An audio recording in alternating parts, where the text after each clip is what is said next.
அது என்னவென்றால் ஒரு ஆச்சரியமான ஒவ்வொரு ஆழ்வார் ஆசாரிய உற்சவங்களை கொண்டாட வேண்டும் என்ன அந்த ஒரு வைபவத்தை அவர்கள் மனதில் கொண்டு இந்த ஒரு உபன்யாச மாலையான அந்த ஆழ்வார்களுடைய ஸ்ரீசுக்திகளையும் அவருடைய வைபவத்தையும் அந்த ஆச்சாருடைய ஸ்ரீசுக்தி வைபவங்களையும் எல்லோரும் கேட்டு திருவரங்கம் கோயிலில் வருவோர் அத்தனை அடியார்களும் கேட்டு அவர்கள் வைபவத்தோடு அவர்களுக்கு சன்னதிக்கு சென்று சேவித்து அனைவரும் பயனடையுமாறு ஒரு ஆச்சரியமான உபன்யாச மாலையானது நம்முடைய தேவஸ்தானத்தால் ஏற்பாடு செய்து நடந்து கொண்டு வருகிறது.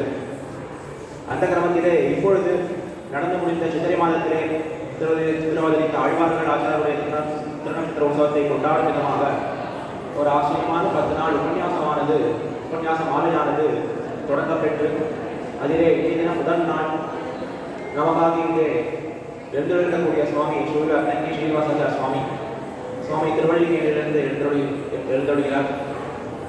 திருவள்ளிக்கேணி போனால் சுவாமியை சேவிக்காதவர்கள் யாரும் இருக்க முடியாது. எந்த ஒரு புறப்பாட்டிலும் சன்னதி எந்த ஒரு கோஷ்டியிலும் சுவாமி நாம் சேவிக்கலாம். ஆச்சரியமான ஆழ்வார் ஆசிரியர் அவ்வளவு பிரதிபக்தி. சுவாமி பால்ய வயதோடு இருந்தாலும் ஞானத்திலே மிகவும் ஞான விருத்தராக சுவாமி எழுதிடக்கூடிய சுவாமி. அங்கே இருக்கக்கூடிய பற்பல ஆச்சாரியர்கள் சுவாமியிடத்திலே ஆச்சரியமான காலக்ஷணங்கள் எல்லாம் தவறாது சுவாமி அதிலே கற்று ஒரு பிரசித்த வித்வானாக இன்றைய தினமாக இங்கே எழுந்தொழிக்கிறார். உபய வேதாந்தியாக சுவாமி எழுந்தொழிக்கிறார். சுவாமியுடைய திருவாயிலாக இன்றைய தினம் நாம் எம்பெருமானாருடைய ஒரு ஆச்சரியமான வைபவத்தை நாம் இங்கே அனுபவித்திருக்கிறோம்.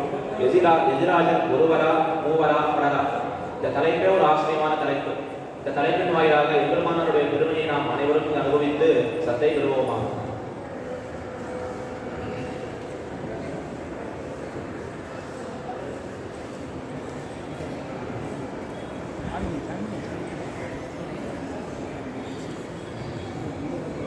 श्रीशैलेशदयापात्रं श्रीभक्त्यादिगुणार्णवं यतीन्द्रप्रवणं वन्दे रम्यजामातरं मुनिं लक्ष्मीनाथसमारम्भां नाथयामनमध्यमाम् अस्मदाचार्यपर्यन्तां वन्दे गुरुपरम्पराम् यो नित्यमच्युतपदाम्बुजयुग्मरुग्मव्यामोहतस्ततितराणि तृणाय मेने अस्मद्गुरोर्भगवतोऽस्य दैकसिन्धोः रामानुजस्य चरणौ शरणं प्रपद्ये माता पिता युवतयस्तनया विभूतिः सर्वं यदेव नियमेन वदन्वयानाम् आद्यस्य न कुलपतेर्वकुलाभिरामं श्रीमन्तदन्त्रियुगलं प्रणमामि मूर्ध्ना भूतं शरश्च महदाह्वयभट्टनाद श्रीभक्तिसारकुलशेखरयोगिवाहान् भक्ताङ्घ्रिरेणुपरकालयतीन्द्रमिश्रान् श्रीमत्पराङ्कुशमुनिं प्रणतोऽस्य नित्यम्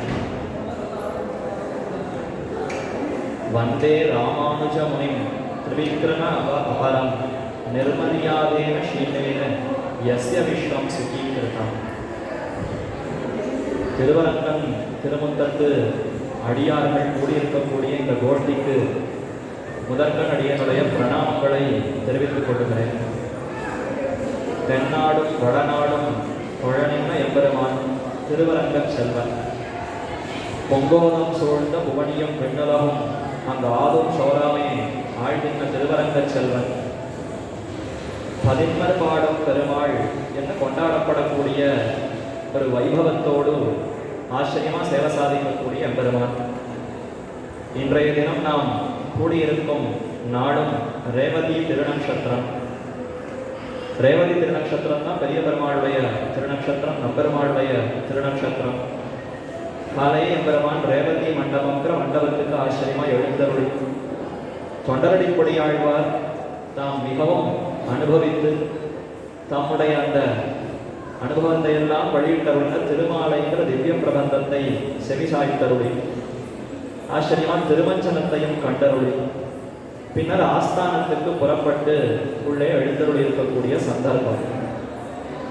இந்த திருநாளிலே நாம் கூடியிருப்பது சித்திரை மாசத்து திருவாதிரை நட்சத்திரத்திலே அவதரித்த ஜெகதாச்சாரியரான சுவாமி ராமானுஜருடைய வைபவத்தை கேட்க வேண்டும் என்ன ஒரு அபாவோடு கூடியிருக்கிறோம்.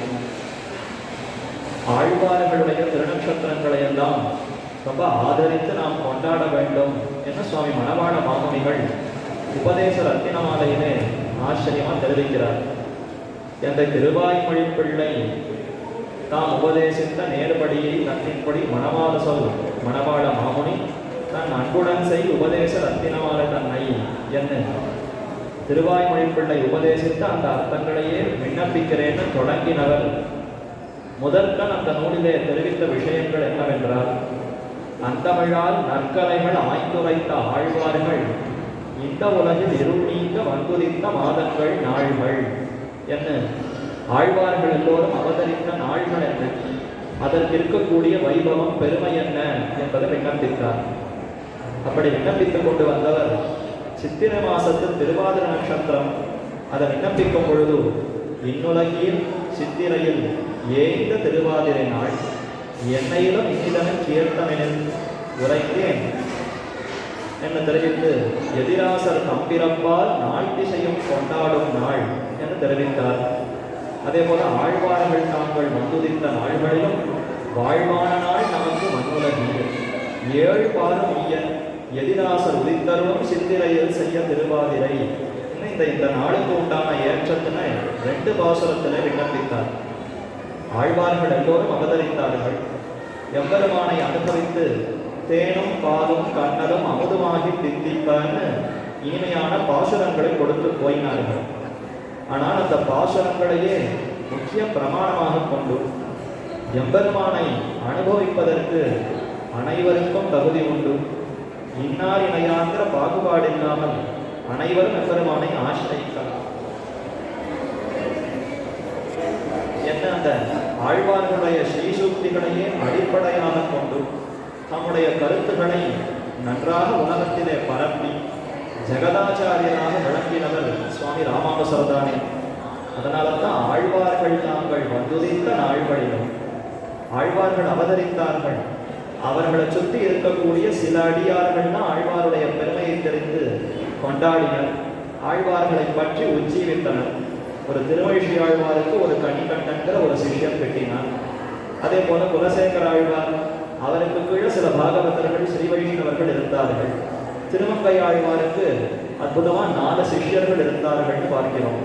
இப்போ ஒவ்வொரு ஆழ்வாருக்கும் யாரோ சில பேர் தான் எண்ணிக்கையிலே எண்ணிவிடலாம்படி சில பேர் தான் சிஷ்யர்களாக இருந்து உஜ்ஜீவத்தினரே தவிர 7 பாரும் பாருலகத்தில் இருக்கக்கூடிய அத்தனை பேரும் உஜ்ஜீவனம் அடைவதற்காக ஆழ்வார்களுடைய அவதாரம் உபதேசம் அது அமைந்ததான்னு பார்த்தால் அந்த காலகட்டத்தில் அது அமையவில்லை.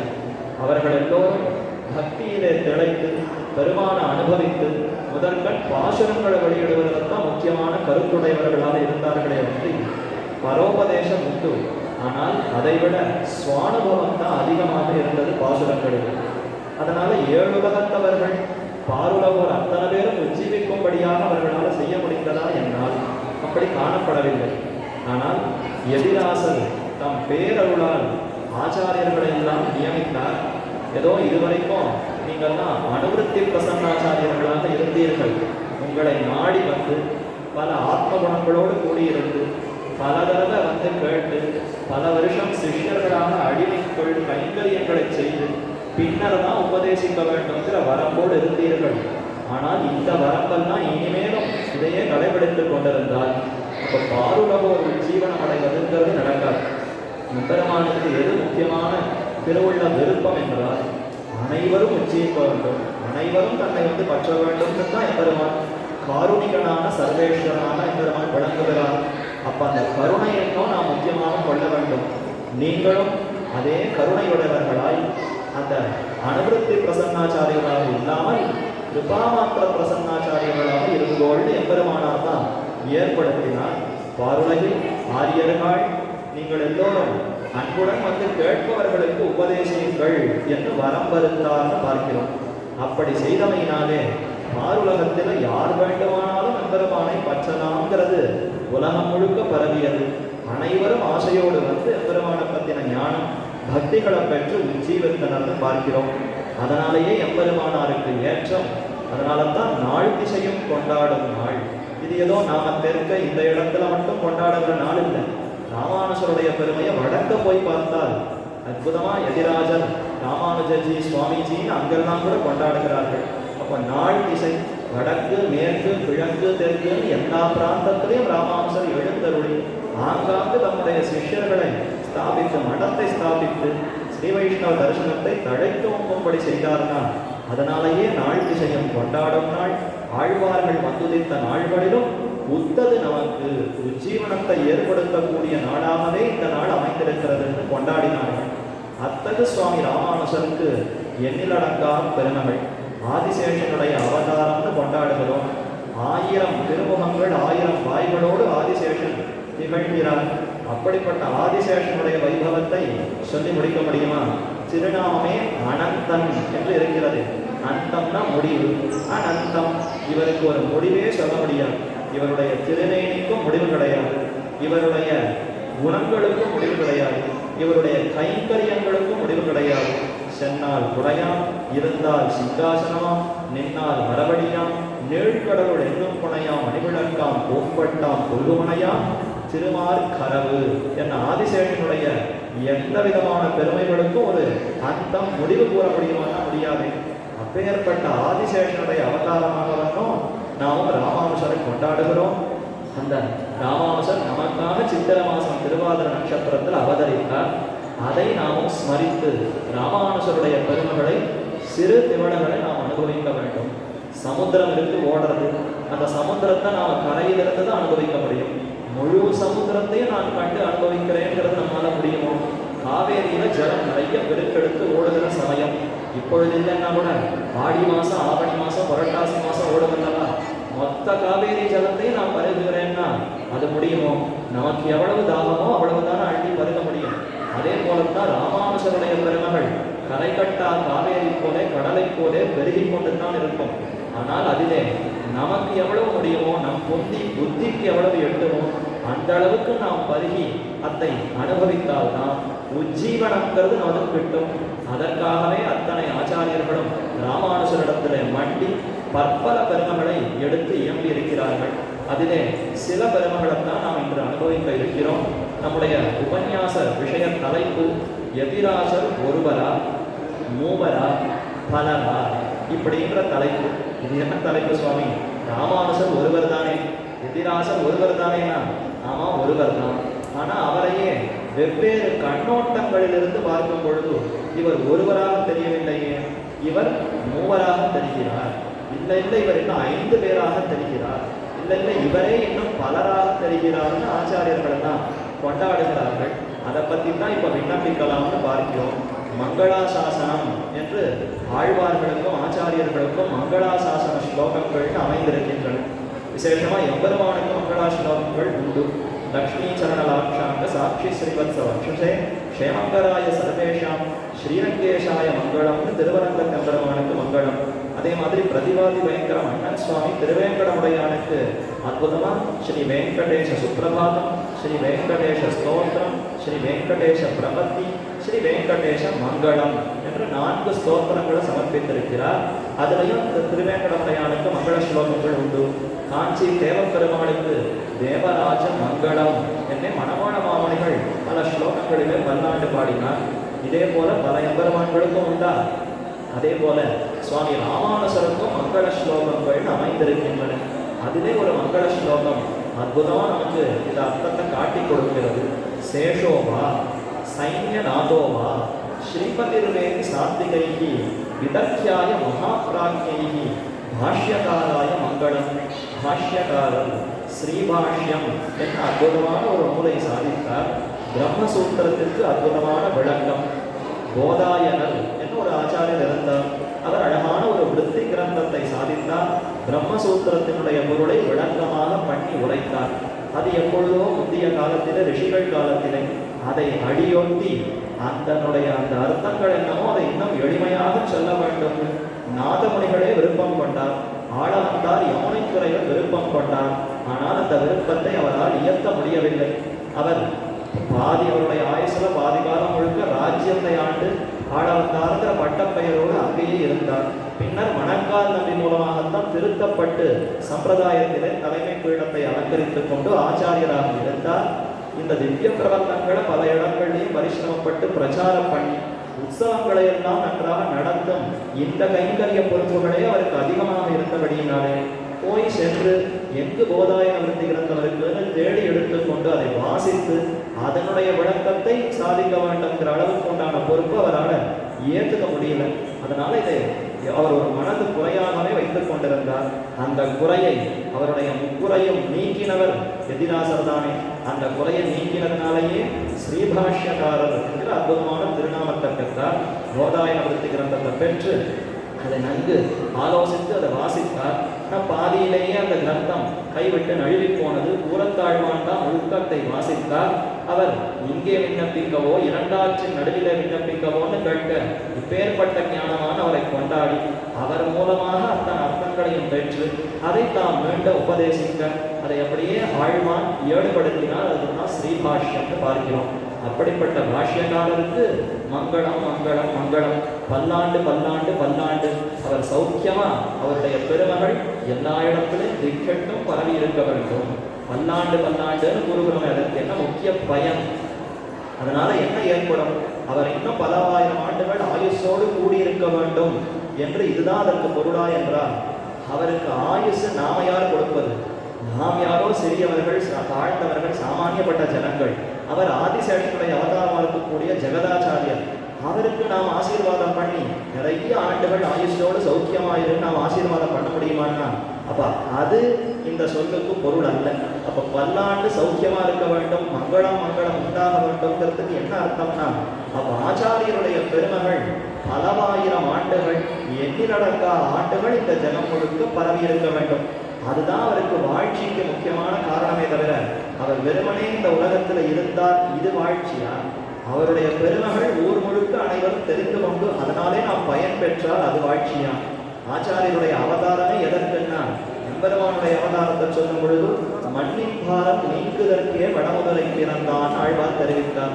மண்ணினுடைய பாரம், பூபாரத்தை குறைக்க வேண்டும். ஒரே துஷ்டர்கள் மடிந்து போயினர். ரஜோகுணம் தமோகுணம் பீடித்தவர்களாக பலரும் இருக்கிறார்கள். இவர்களை எல்லாம் முடித்து அந்த சரீரங்களை எல்லாம் அழிப்பதுதான் முக்கியமான குறிக்கோள்னு அவர் பிறந்தார். ஆனா ஆச்சாரியர்கள் அப்படி பிறக்கவில்லையே. அவர்கள் பிறந்ததே அனைவரையும் திருத்தி அனைவரையும் திருமகள் கல்வனுக்கு ஆட்படுத்த வேண்டும். ரஜோகுணம் தமோகுணம் கொண்டவர்களை முடிப்பது கண்ணனுக்கு முக்கியமான பணி. அப்படி முடிப்பது இவர்களுக்கு பணி என்று அவர்களையும் திருத்தி திருமகள் கல்வனுக்கு ஆட்சிக்க வேண்டும் தான் ஆச்சாரியர்கள் அவதரித்தார்கள். அப்ப ஆச்சாரியருடைய அவதாரமே அவர்கள் எதற்கு அவதரிப்பதுன்னா, நம்ம எல்லாம் உஜ்ஜீவனம் அடைவிக்க வேண்டும் என்று அவதரித்திருக்கிறார்கள். அப்படிப்பட்ட ஆச்சாரியருடைய பெருமையை உலகெங்கும் நாடெங்கும் அனைவரும் தெரிந்து கொண்டால் அப்பதான் அவர் அவதார பிரயோஜனம் பலித்ததுன்னு அர்த்தம். அவர் பிறந்த பயனே அப்பொழுதுதான் பலித்தது, அது நன்றாக நிறைவடைந்ததுன்னு அர்த்தமா? இந்த பயன் எப்போதும் குறையில்லாமல் இருக்க வேண்டும். இன்னும் 10,000 ஆண்டுகள், இன்னும் பல கோடி 100,000 ஆண்டுகள் இது சௌக்கியமாக இருக்க வேண்டும்னு விரும்புகிறோம். அப்படி பாஷ்யக்காரருக்கு மங்களம் ஏற்பட வேண்டும்னு இந்த ஸ்லோகத்துல பெரியோர்கள் தெரிவித்தார்கள். யார் அந்த பாஷ்யக்காரர்?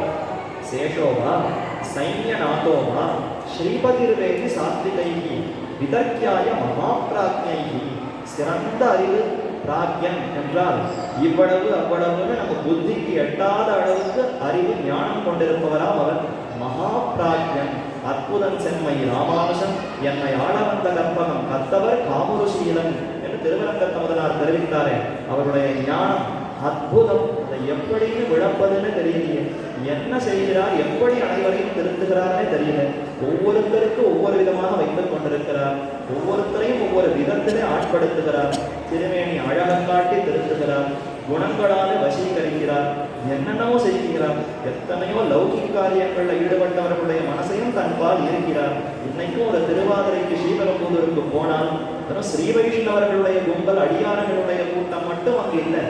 எத்தனையோ பேர் யார் யாரோ திரண்டு சுவாமி ராமானுசரிடத்துல ஈடுபட்டு சேர்க்கிறார்கள் என்றால் அப்ப எதை கொண்டு அத்தனை பேரையும் இருக்கிறார்கள் தெரியாது.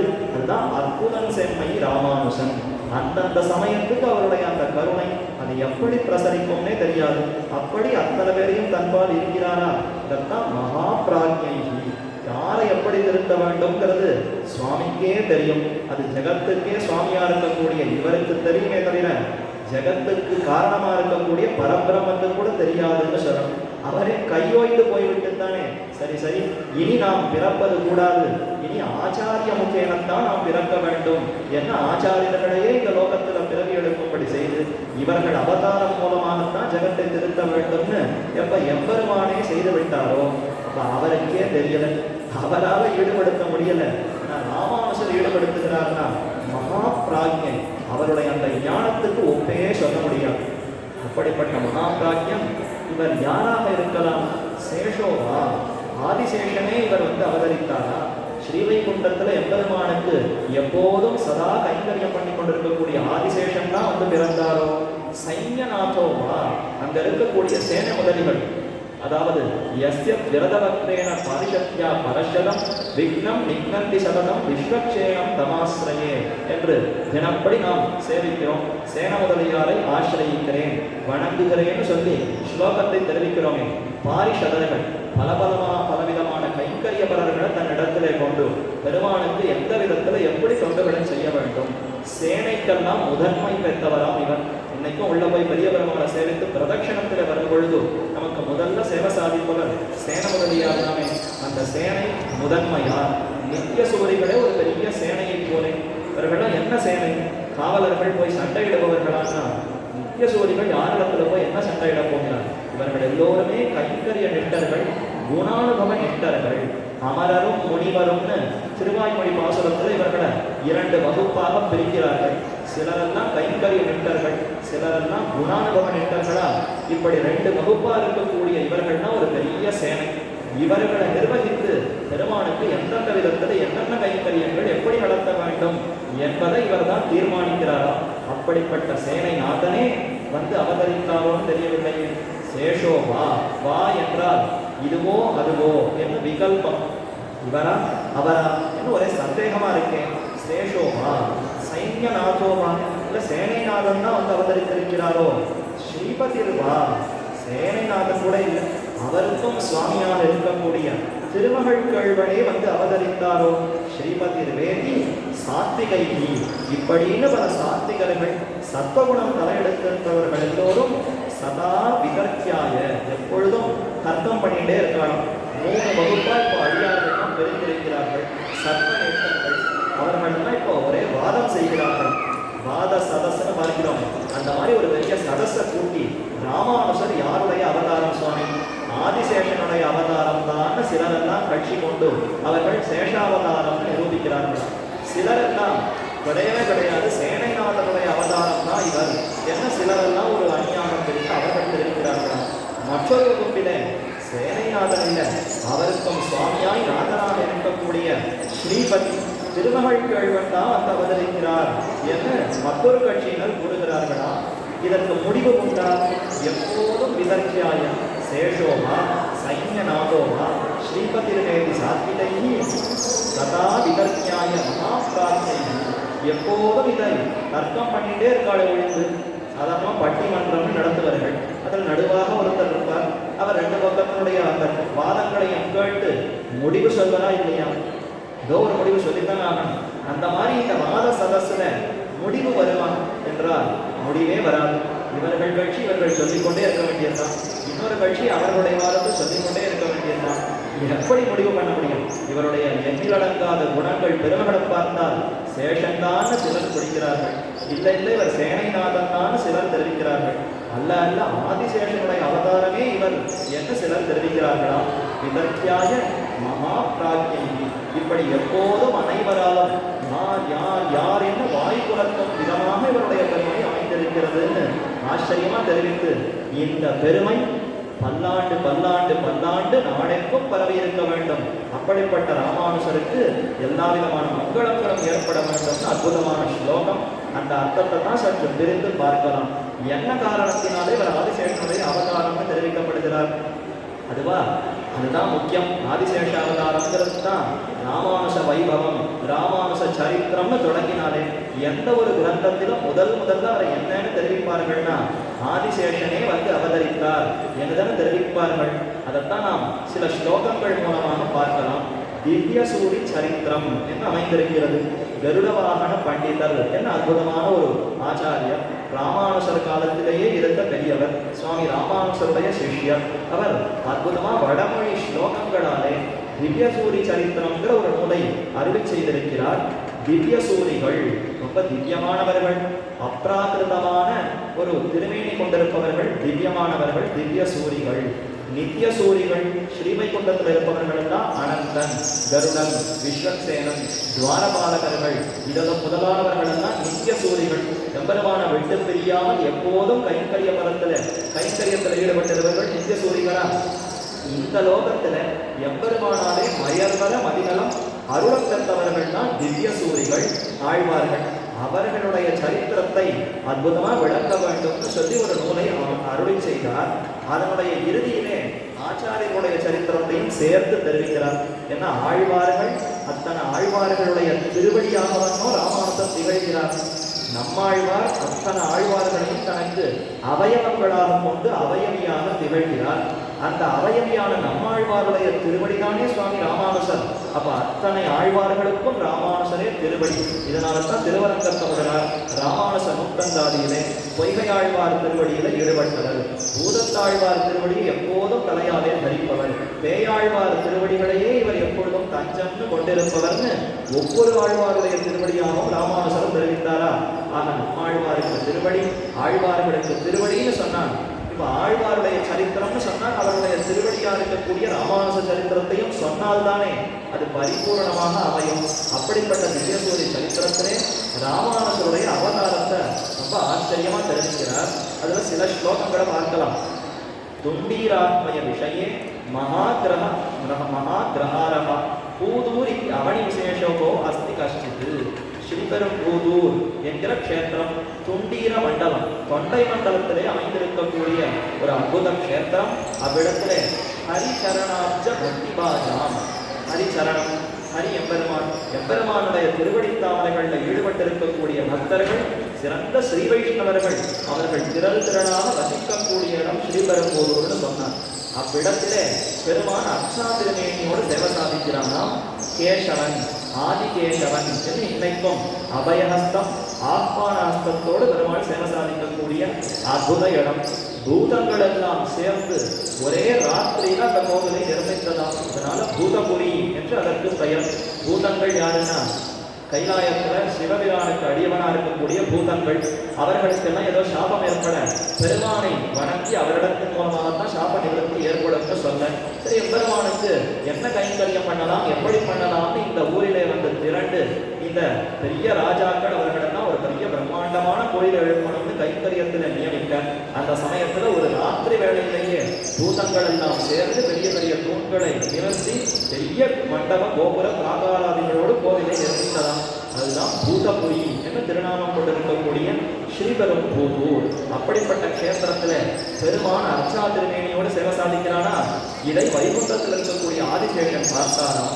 ஹரியங்கோ உரகவதி பாவி விப்ரயோக பிரஸ்தாவாசக இவ பக்தவத்சலத்வாது யத்ராசௌ சஹரமயா புரியவ வாசம் வைகுண்டோ ரசயதி கேசவ அபிதானமா.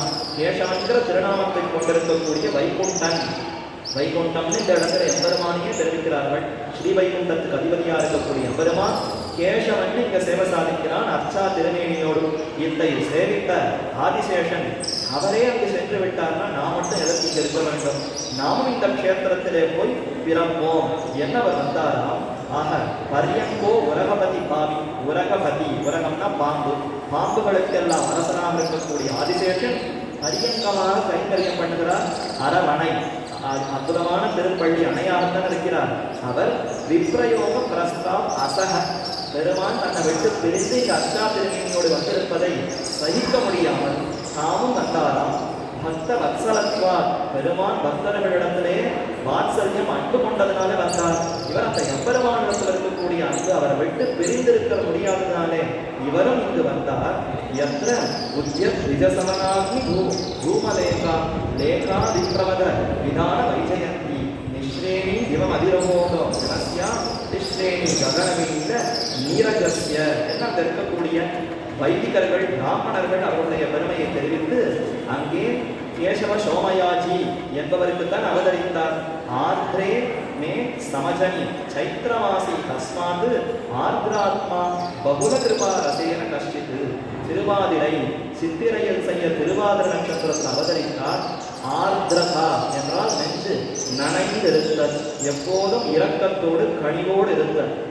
கண்கள் ஜலத்தோடு மிளிர்ந்து காணப்படும், கரியமாகி புடைப்பதற்கு மிளிர்ந்து செவ்வரியோடு இருந்தவ பெரியவாய கண்கள்னு பெருமானை திருப்பானாழ்வார் அனுபவித்தார்.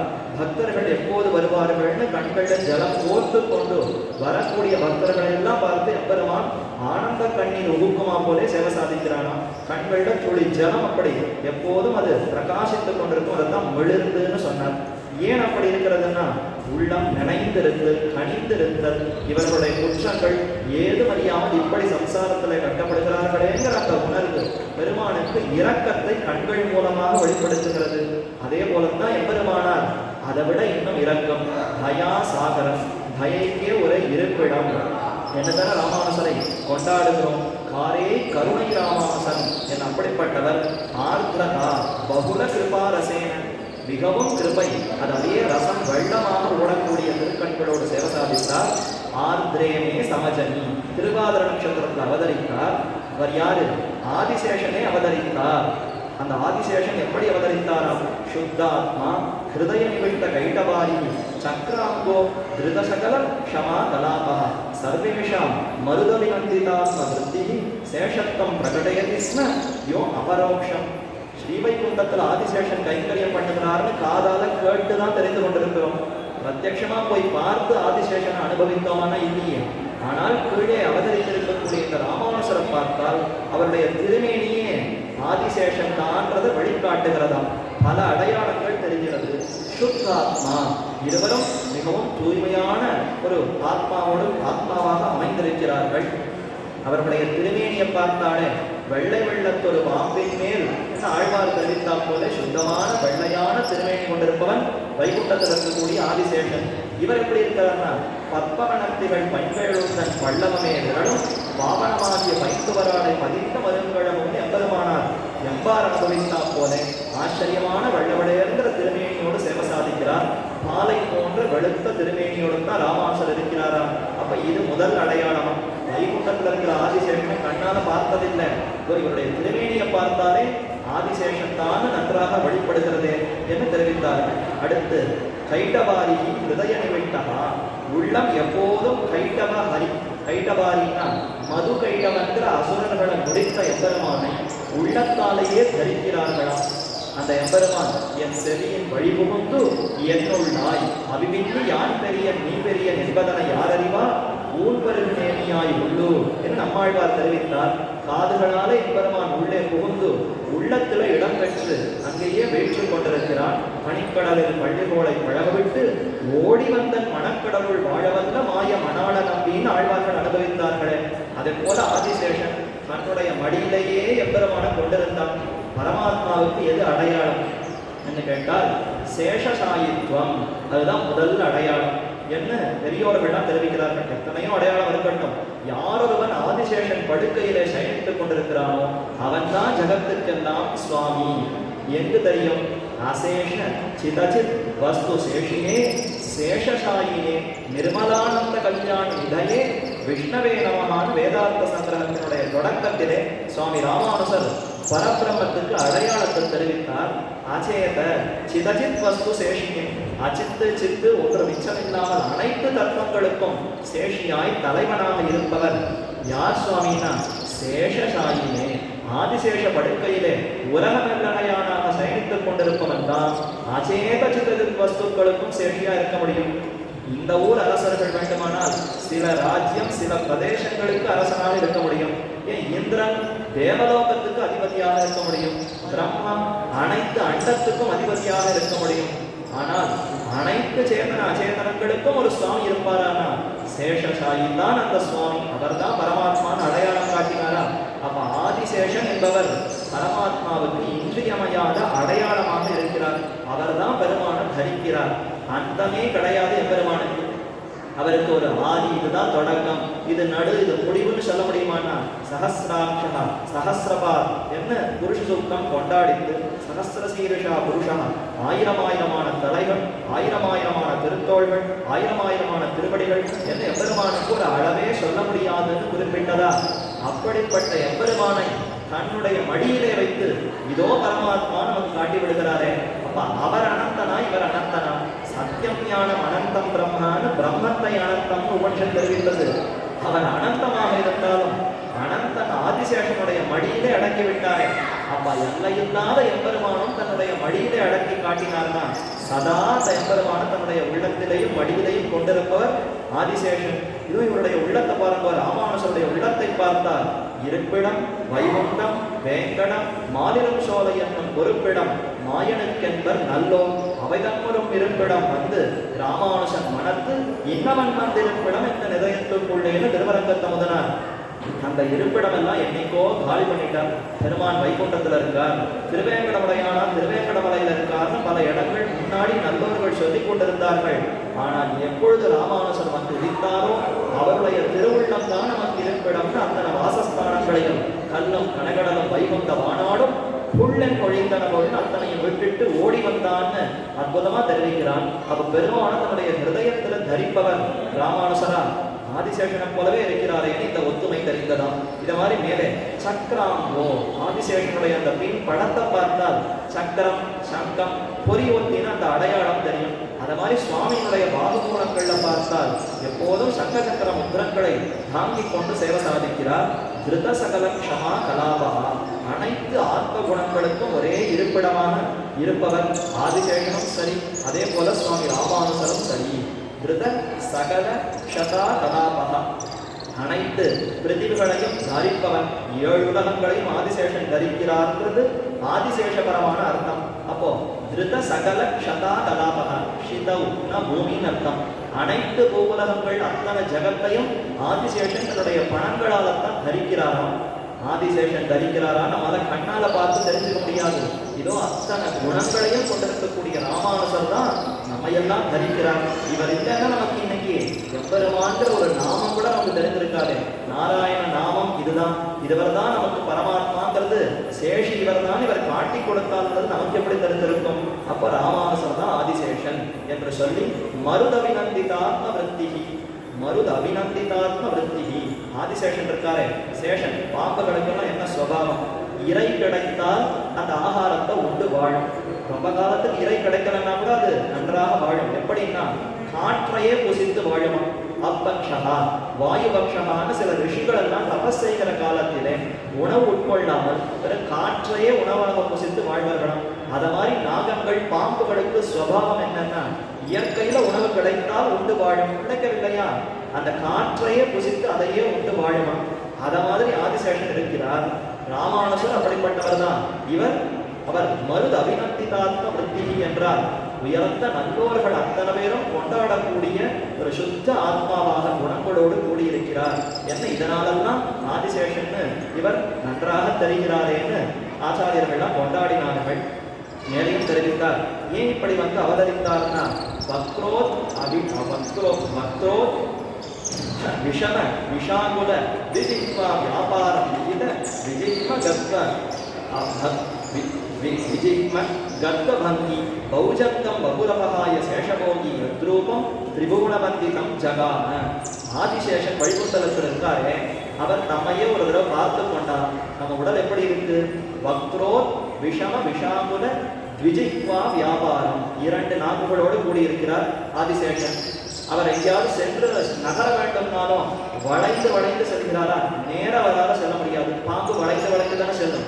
அப்போ அதுதான் அது என்னன்னா விஜித்வா வியாபாரம், 2 நாக்குகளை கொண்டு பேசுகிறார். அதே மாதிரி விகித விஜித்மத்வ அபங்கி, அபங்கினா நேராக செல்லாமல் சற்று வளைந்து வளைந்து செல்லுவது. இந்த மாதிரி நாம் செல்லுகிறோம். அடுத்து வக்ரோத் அபிஷம விஷாகுலன், நாக்கிலாக எப்பொழுதும் விஷத்தை உணர்ந்து கொண்டிருக்கிறாரா? ஆங்காரவார மது கேட்டு அழலுமழும் பூங்கார் அரவணையான்னு ஆழ்வாருடைய பாசுரம். சாமகானம் ஹாவு ஹாவு ஹாவு நித்தியசூரிகளெல்லாம் ஒரே சாமகானம் சொல்லிக் கொண்டிருக்க என்ன ஒரே ஒரே ஒரே கூச்சலா இருக்கு, ஒரே கோஷமா இருக்கேன். அசுரர்கள் யாரோட வந்துட்டா என்ன பண்றதுன்னு விஷத்தை கக்குகிறாராம் ஆதிசேஷன். இப்பெயர்பட்ட பரிவு பெருமானிடத்துல. அப்ப விஷத்தை கக்குகிறார். மேலே 2 நாக்குகளோடு கூடியிருக்கிறார். அடுத்து அவருடைய செயல், அவர் நடந்து போவது எப்படி இருக்குன்னா வளைந்து வளைந்து போகக்கூடிய ஒரு வழியாக இருக்கிறது. இதெல்லாம் பார்த்து இது நமக்கு தகவே தகாதே. பெருமானுடைய அடியவர்னா எப்பொழுதும் அவருடைய வழி நேர்மையா ஒரே வழியாக இருக்க வேண்டும். 2 நாட்கள் இருக்கக்கூடாது. விஷத்தை கக்கலாமா, அதனால இந்த உடல் வேண்டாம், அதை விட்டாராம். பௌஜங்கம் வபுர் அபகாய. பௌஜங்கம் ஆதிசேஷனுடைய உடல், அந்த பாம்பின் உடலை விட்டு சேஷபோகி யத்ரூபம் திரிபுவன வந்திதம் ஜகானம். மூவுலகங்களும் கையெடுத்து தூக்கும் விதமான அற்புதமான சுந்தரமான திருவடிவத்தை எடுத்துக்கொண்டு வந்து அவதரித்தார். ஒரே விஷத்தை கக்கி கொண்டிருந்தால் பெருமானுடைய அடியவர்னு சொன்னா அது சிறப்பாக இருக்காது. குட்டில அந்த பக்தி, அதாவது அபக்தி, நேராக செல்லாமல் வளைந்து வளைந்து செல்வதுங்கிறது பக்தர்களுக்கு கூடாது. அதே மாதிரி 2 நாட்களோடு இருப்பதுங்கிறது கூடாது. இதையெல்லாம் மாற்றிக்கொண்டு அனைவரும் நம்மை வணங்குமா போல ஒரு சுந்தர வடிவத்தை எடுத்துக்கொண்டார். ராமானுஜர் நேர்மையா ஒரே வழியில நடப்பார். அவர் ஒரு நாக்கு தான் உண்டு, ஒரு சொல், ஒரே பேச்சு தான், மாத்தி மாத்தி பேச மாட்டார். அதே மாதிரி விஷத்தை கக்கலையே இனிமையன்னோ சொல்லுகிறார். ராமானுஷாங்கிற சொலப்புகில் வாயமுதம் பறக்கும் என்ன அவருடைய திருநாமத்தை சொல்ல ஆரம்பிக்கும் பொழுதே அப்படி அமுதம் பறக்கிறதுன்னா அவர் தான் எவ்வளவு இனிமையாக இருக்கிறார். ஆக இதனாலேயே ராமானுஷனாக ஆதிசேஷன் அவதரித்தார் ஒரு காரணத்தை சொல்லி இன்னொரு காரணத்தை ஆச்சரியமாக தெரிவிக்கிறார். சேஷத்துவம் சகல ஜெகத் புரந்தரஸ்ய பர்யாப்தம் மதுமதனஸ்ய மன்யமானஹ லிப்சுரியோ ஜகதி கதிய கிங்கரானாம் பூரினாமபி சமவாதரத்வ பரஸ்தா என்ன அற்புதமா தெரிவிக்கிறார். வைகுண்டத்துல இருந்தா என்ன கைங்கரியம் கிடைக்கும்னா மதுமதனம். மதுமதனம் அந்த அதாவது அமிர்தத்தை கடைந்து கொடுத்தாரா, பார்க்கடலை கடைத்தார், மது அமிர்தத்தை எடுத்து கொடுத்தார். அப்படிப்பட்ட எம்பெருமானுக்கு சேஷத்துவம், அவரை சாங்கி கைங்கரியம் பண்ணக்கூடியதான் வைகுண்டத்துல கிடைக்கும். அதனால பர்யாப்தி திருப்தி ஏற்படலையாம். பிரதம பருவம் தானே பகவத் சேஷத்துவம். ஆனானப்பட்ட ஆதிசேஷன் பெயர் வைத்துக் கொண்டு பிரதம பருவத்தில் மட்டும் இருந்தால் எப்படி? அப்ப மத்தியம் பருவம் தாண்டி சரம பருவத்துக்கு போகணுமே. ஆச்சாரியனுடைய திருவடிகளை எல்லாம் தலையால தரிக்கணும். பரம் பாகவதர்களுடைய அவருடைய திருவடிகள் எல்லாம் தலையால தரிக்கணும். பார்த்தா போற பிரதம பருவத்துல இருந்து கைங்கரியம் பண்ணது போற திருப்தி ஏற்படலைன்னு அதை விட்டுட்டு சரம பருவமாக கீழே வந்து அவதரித்து பஞ்சாச்சாரிய பதாசிரயமா எதிகண்கிறைவன் எம்மை துறைவன் இணையடியாம் கதிகண்டுடைய ராமானுசன் என்ன அப்படி ஆளவந்தாருடைய திருவடிகள், அவருக்கு முன்னே இருக்கக்கூடிய ஆழ்வார்கள் ஆச்சாரியனுடைய திருவடிகள், ஆளவந்தாருடைய சிஷ்யர்களுடைய திருவடிகள்னு அது அத்தனை தலையால தாங்கி இப்போதான் திருப்தி ஏற்பட்டதாம். ஆக லிப்சுரியோ அந்த ஒரு விருப்பம், அந்த ஒரு ஆசை, அதனாலேயே ஜெகதி இந்த உலகத்திலே ததிய கிங்கரானாம் எம்பெருமானுக்கு அடியவராக இருக்கக்கூடிய கைங்கரியவரர்கள் பூரிநாமபி சமவாதரத்த பரஸ்தம் அவர்களுக்கெல்லாம் கொண்டு பண்ணி அவர்களுக்கும் தான் சேஷப்பட்டவன் காட்டுவதற்காகவே ஆதிசேஷன் வந்து அவதரித்தார். இது வரைக்கும் ஒரு கட்சி தான் பார்த்துருக்கோம், சேஷோவாங்கிற அந்த கட்சி. இவர் ஆதிசேஷன் தாங்கிறதுக்கு திவ்யசூரி சரித்திரத்துல நேராக இருக்கக்கூடிய சிஷ்யர் ஆதிசேஷனை வந்து அவதரித்தார்னு தெரிவிக்கிறாரா. அப்ப சேஷாவதாரம். இதே போலத்தான் அனந்த பிரதமம் ரூபம் லக்ஷ்மணஸ்து ததப்பரம் பலபத்ரஸ்திருதீயஸ்து கலவு கஷ்டித் பவிஷ்யதி என்ன யாதவாசல மகாத்மியத்தில் குறிப்பிடும் பொழுதும் அனந்தன் ஆதிசேஷன் முதல் நிலையாக முதல் திருமேனியோடு அப்படி இருந்தவர். லக்ஷ்மணஸ்து ததப்பரம் வேதவேத்திய பரேவம்சி ஜாதே தசரதாத்மஜேன வேதவேத்தியனான எம்பெருமான் சக்கரவர்த்தி திருமணா அவதரித்த சமயத்திலே ஆதிசேஷனே லக்ஷ்மணராக இளைய பெருமாளாக அவதரித்து எப்பொழுதும் பால்யாத் பிரபு சுஸ்னிக்தகான்னு இளமை பிராயத்திலிருந்தே எம்பெருமானுக்கு அடிமை செய்து போந்தான் ஆதிசேஷன் லக்ஷ்மணனாக. அடுத்து அதே எம்பெருமான் பலராமானுஜனாக கண்ணனாக அவதரித்த சமயத்திலே பலராமனாக முன்பு பிறந்தவனாக நம்பிமூத்த பிராங்கிற திருநாமத்தோடு செம்பொற் குழலடி செல்வாங்கிற திருநாமத்தோடு விளங்கினான் ஆதிசேஷன். அடுத்து கலவு கஷ்டித் பவிஷ்யதி கலியுகத்துல சிறந்த ஒரு உத்தம புருஷனாக பிறப்பார்னு புராணம் தெரிவித்தது. கலியக்கடம் கண்டுகொண்டு பொலிக முடிக போயித்து வல்லுயிர் சாவம்னு நம்மாழ்வார் காட்டி கொடுத்தார். அதற்கேற்ப புண்ணியாம்போஜ விகாசாய பாபத்மாந்த க்ஷயாயச்ச ஸ்ரீமான் ஆவிர பூத்கோமோ ராமானுஜ திவாகரமாக ஆதிசேஷனே வந்து அவதரித்தார்னு பார்த்தோம். அப்போ ஆதிசேஷன் தான் சேஷாவதாரம் தான் ராமானுஜர் என்ன ஒரு கட்சி முடிந்ததா.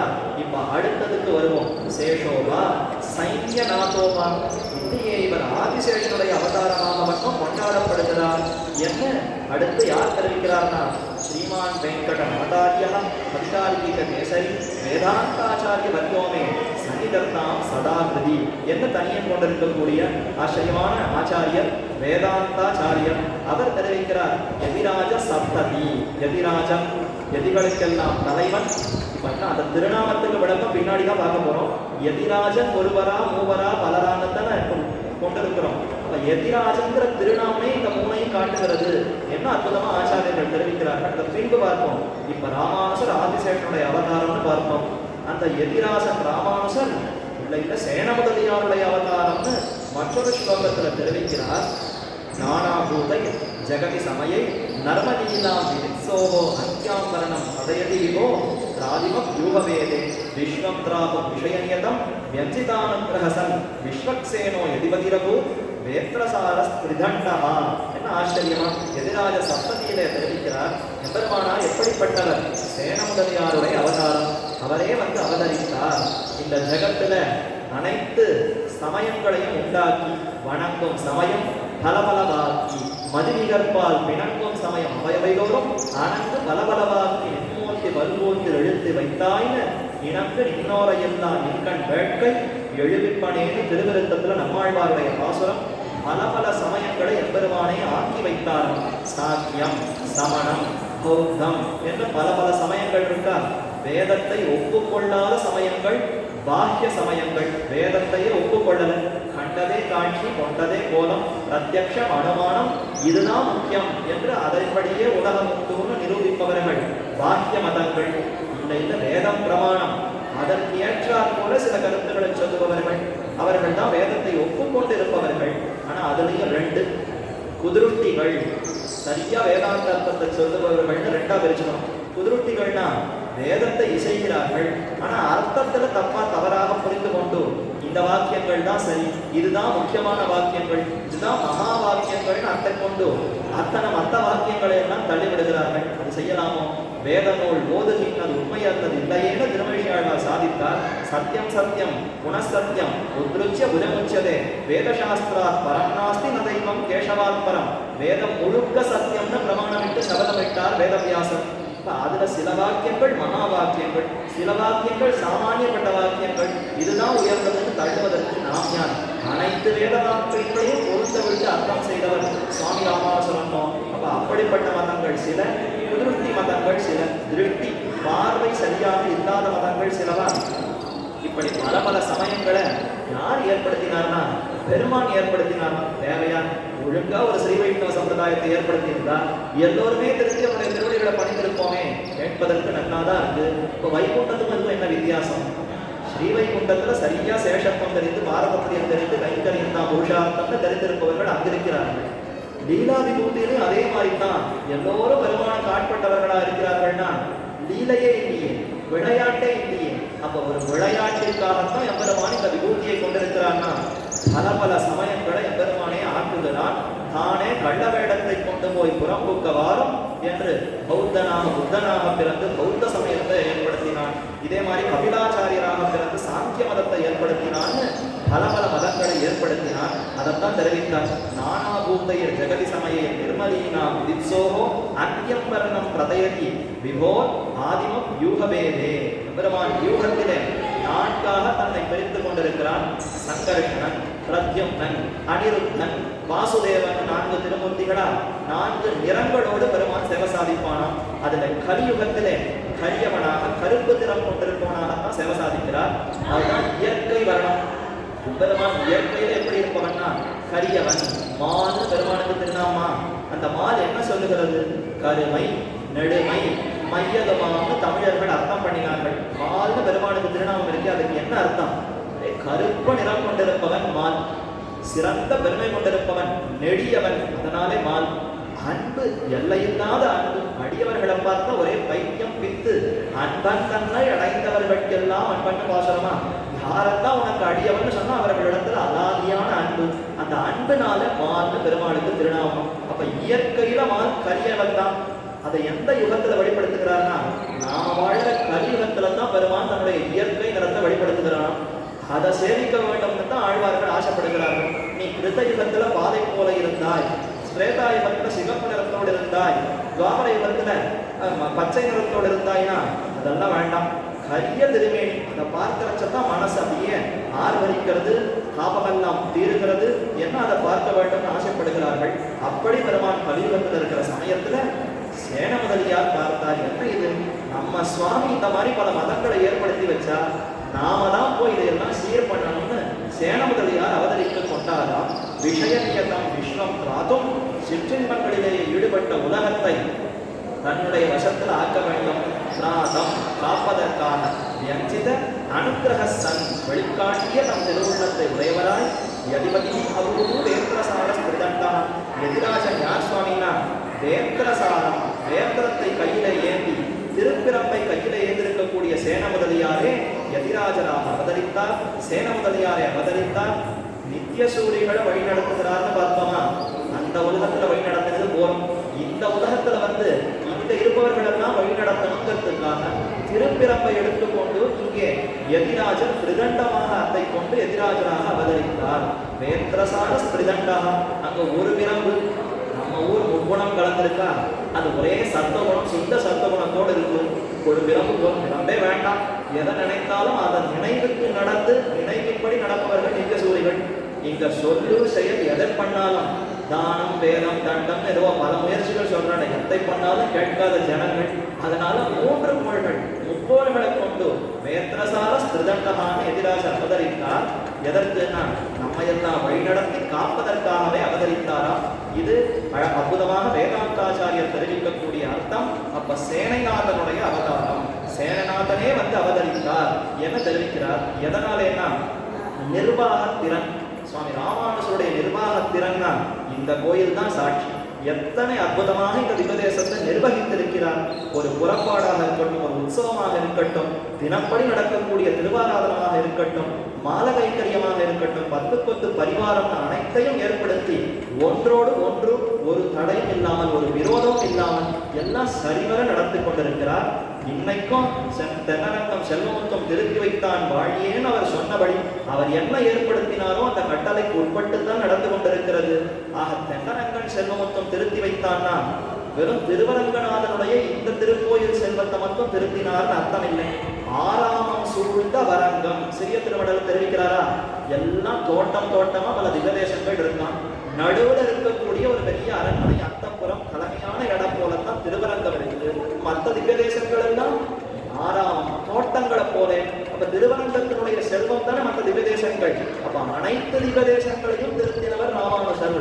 தென்னரங்கன் செல்வம் மொத்தம் திருத்தினான்னா திருவரங்க செல்வத்தை மட்டும் திருத்தலையாம். திருவரங்கத்துக்கு சொத்தா இருக்கக்கூடிய அனைத்து திவ்ய தேசங்களையும் ராமானுஜர் திருத்தினார்.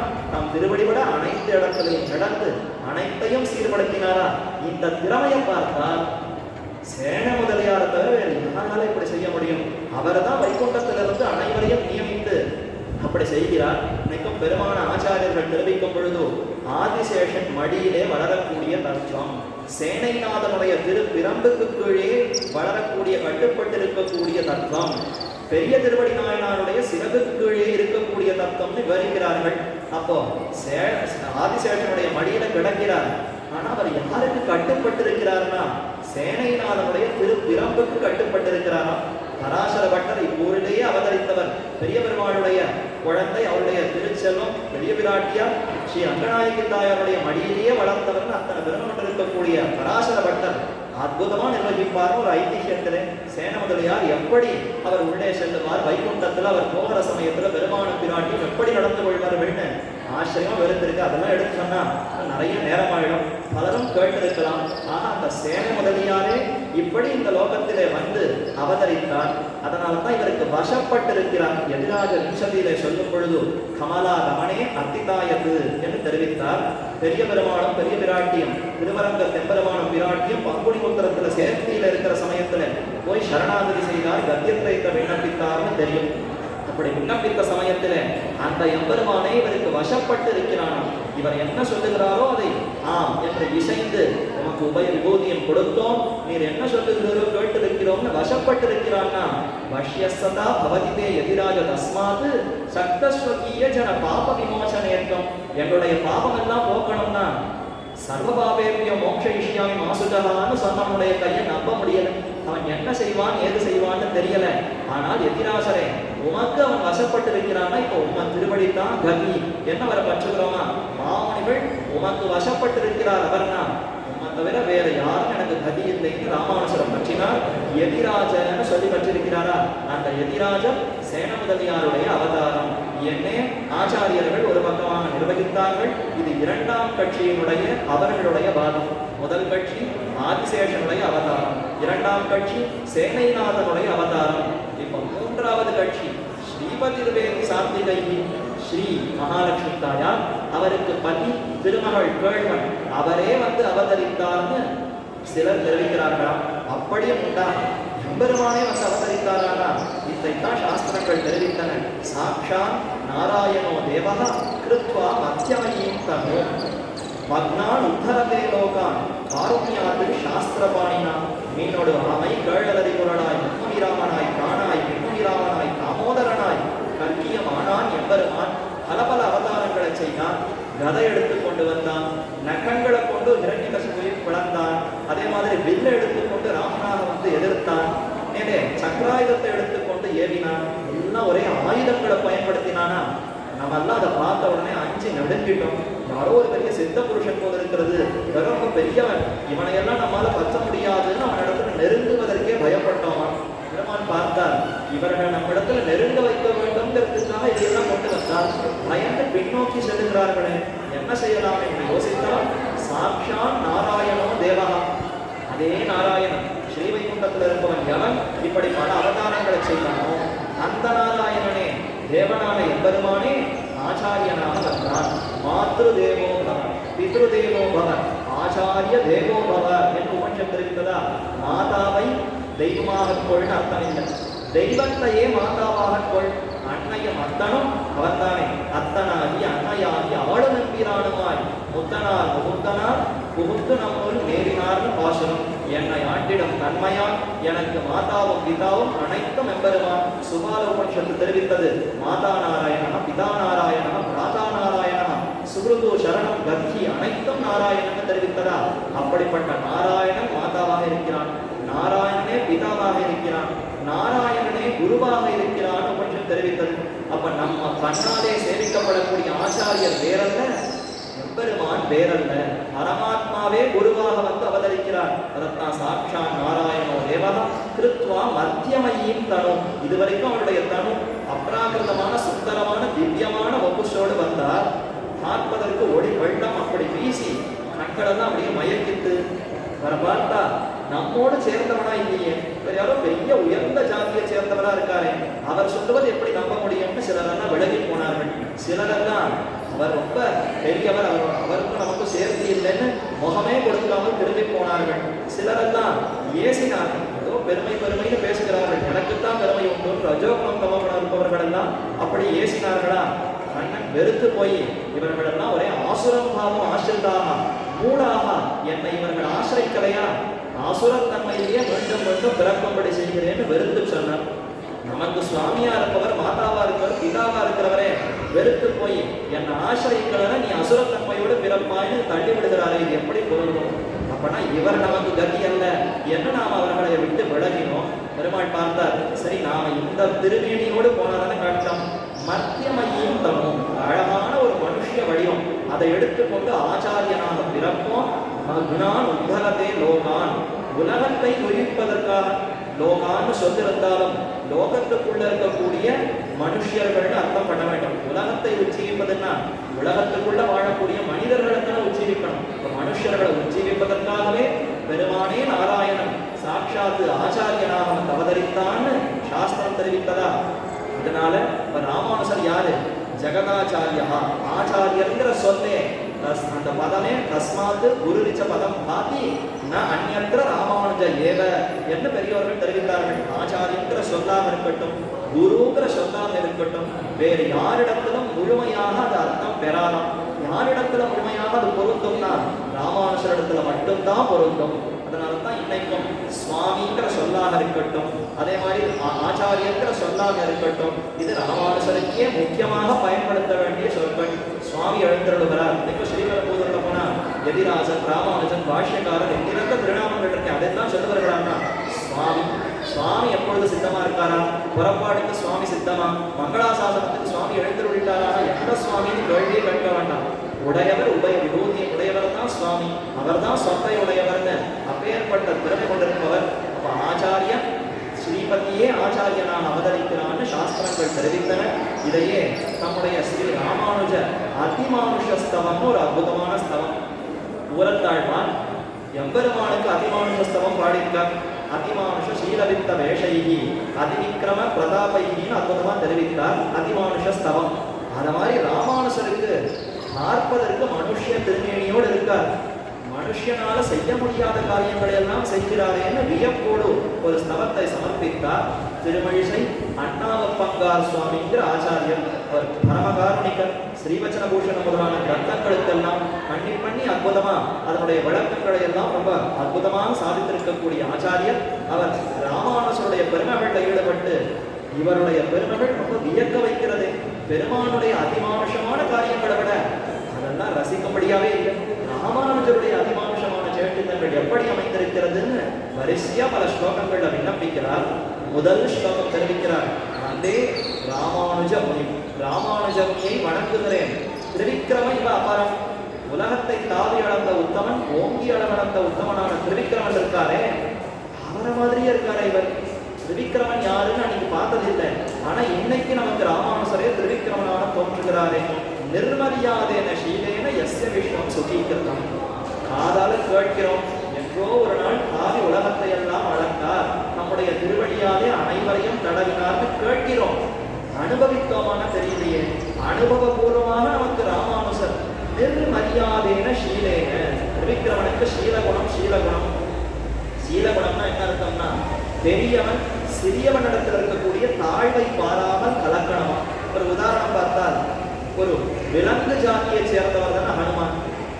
மர்க்கடம் விலங்கு மத்தோர் சாதிய ஒழித்திலை உகந்து தோழன் நீ என்ன அந்த ஹனுமானை ஆடிக்கடம் பண்ணி கொண்டார். சுக்ரீவனோடு நட்பு கொண்டார். சக்கரவர்த்திகளுக்கெல்லாம் சக்கரவர்த்தியான ராமன் சாதாரண மனுஷனே ஒரு விலங்கோடு சம்பந்தம் வச்சுக்கணும்னா கூட தனக்கு பயன்படக்கூடிய ஒரு பசுமாடு, ஆடு, இந்த மாதிரியான ஒரு விலங்குகளோடு நட்பு வைத்துக் கொள்ளுவான். ஒன்றுத்துக்குமே பயன்படாத ஒரு குரங்கோட எவனாவது நட்பு வைத்துக் கொள்ளுவனா? நாமே வச்சுக்க மாட்டோம்னா, உயர்ந்த கத்திரிய குலத்திலே சூரிய வம்சத்திலே இக்ஷ்வாகு குலத்தில் பிறந்த ராமன் தன் பெருமையை பாராமல் ஆழ்ந்த ஒரு மர்கட ஜாதியில பிறந்திருக்கக்கூடிய ஒரு சுக்ரீவனோட தோழமை கொள்ளுகிறான். என்ன ஆச்சரியம்னா, சுக்ரீவனை பச்சகன் வாய்க்காம பார்த்துட்டு இருந்தான். என்ன அழகு இந்த குரங்கினுடைய முகம். அது வாயை திறந்து பேசுறதா இருக்கட்டும், காதை ஆட்டுவதா இருக்கட்டும், கண்ணை சிமிட்டுவதா இருக்கட்டும், பெரிய பெருமாள் திருமுகத்துல இதெல்லாம் நாம் அனுபவிக்கலாம். ஒரு சுக்ரீவனுடைய முகத்துல இதையெல்லாம் பார்த்து ராமன் வைத்த கண் பார்க்காமல் பார்த்து கொண்டிருந்தான்னு வால்மீகி வியப்படைகிறார்னா, இது என்ன சீலம்? பெரியவன் தாங்கிறத பார்க்காம சிறியவனோடு கலந்து பழகினாரா? வாஸ்தவம். கேட்கிறோம், கண்ணால பார்த்தோமா? இன்னைக்கு ராமானுஜர் போய் சேவித்தால் சீலம் தெரிகிறதே.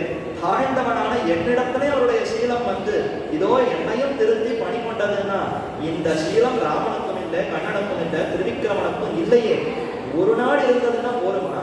எத்தனையோ ஆண்டாண்டு காலம் இன்னும் இந்த கருணை நீடித்திருக்க வேண்டும்னு தம் காலம் அடுத்து 74 சிம்மாசனாதிபதிகளை ஏற்படுத்தி அவர்களுடைய ஒரு வம்சாவளியாக இருந்து கொண்டு இன்னைக்கும் ராமானுஜ சம்பந்தத்தை அனைவருக்கும் கொடுத்து நிர்மரியாதேன சீலை. ஒரு வரம்பு கட்ட முடியுமா? வரம்பே கட்ட முடியாதுன்னா திரிவிக்ரமனுக்கு வரம்பு கட்டிடலாம். 7 உலகங்களை அளந்தார். என்ன பண்ணார்? அளந்ததுனால அவர் சந்தோஷப்பட்டார். நமக்கு எதையும் சந்தோஷம் கிட்டியதா இல்லையே. ஆனா ராமானுஜர் தன்னுடைய சந்தோஷம் எதையும் பாராமல் இவன் திருந்த வேண்டும், இவனுடைய வம்சத்தில் வரக்கூடிய எத்தனையோ பின்னாடி வரக்கூடியவனும் திருந்த வேண்டும்னு சீலத்தை காட்டி இன்னைக்கும் கண்களால் கடாட்சிக்கிறார். போய் ஸ்ரீபெரும்புதூர்ல சேவித்தால் அந்த கருணை கண்கள் அப்படி நம்ம மேல பிரகாசிக்கிறது. ஒரு ஸ்ரீபெரும்புதூர் மட்டும் இருக்கட்டும், இந்திய திருவரங்கத்தில் எப்போதும் இருந்து இன்னைக்கும் ராமானுஜர் சன்னதியில சேவை சாதித்துக் கொண்டிருக்கிறார்.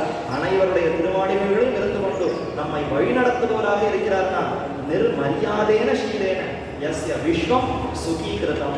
உலகெங்கும் நாடெங்கும் இவருடைய புகழ் பரவி அனைவருக்கும் சுகம் ஏற்படுத்துவது என்னையே தன்னுடைய தீட்சை கடமையாக கொண்டிருக்கிறாரா? அப்போ திரிவிக்ரமன் கேள்விப்பட்டிருக்கிறோம். இவர்தான் திருவிக்கிரமன், இவர்தான் ஜெகத்துக்கே சுவாமி, இவர்தான் ஸ்ரீபதி, இவர்தான் பெருமாள்.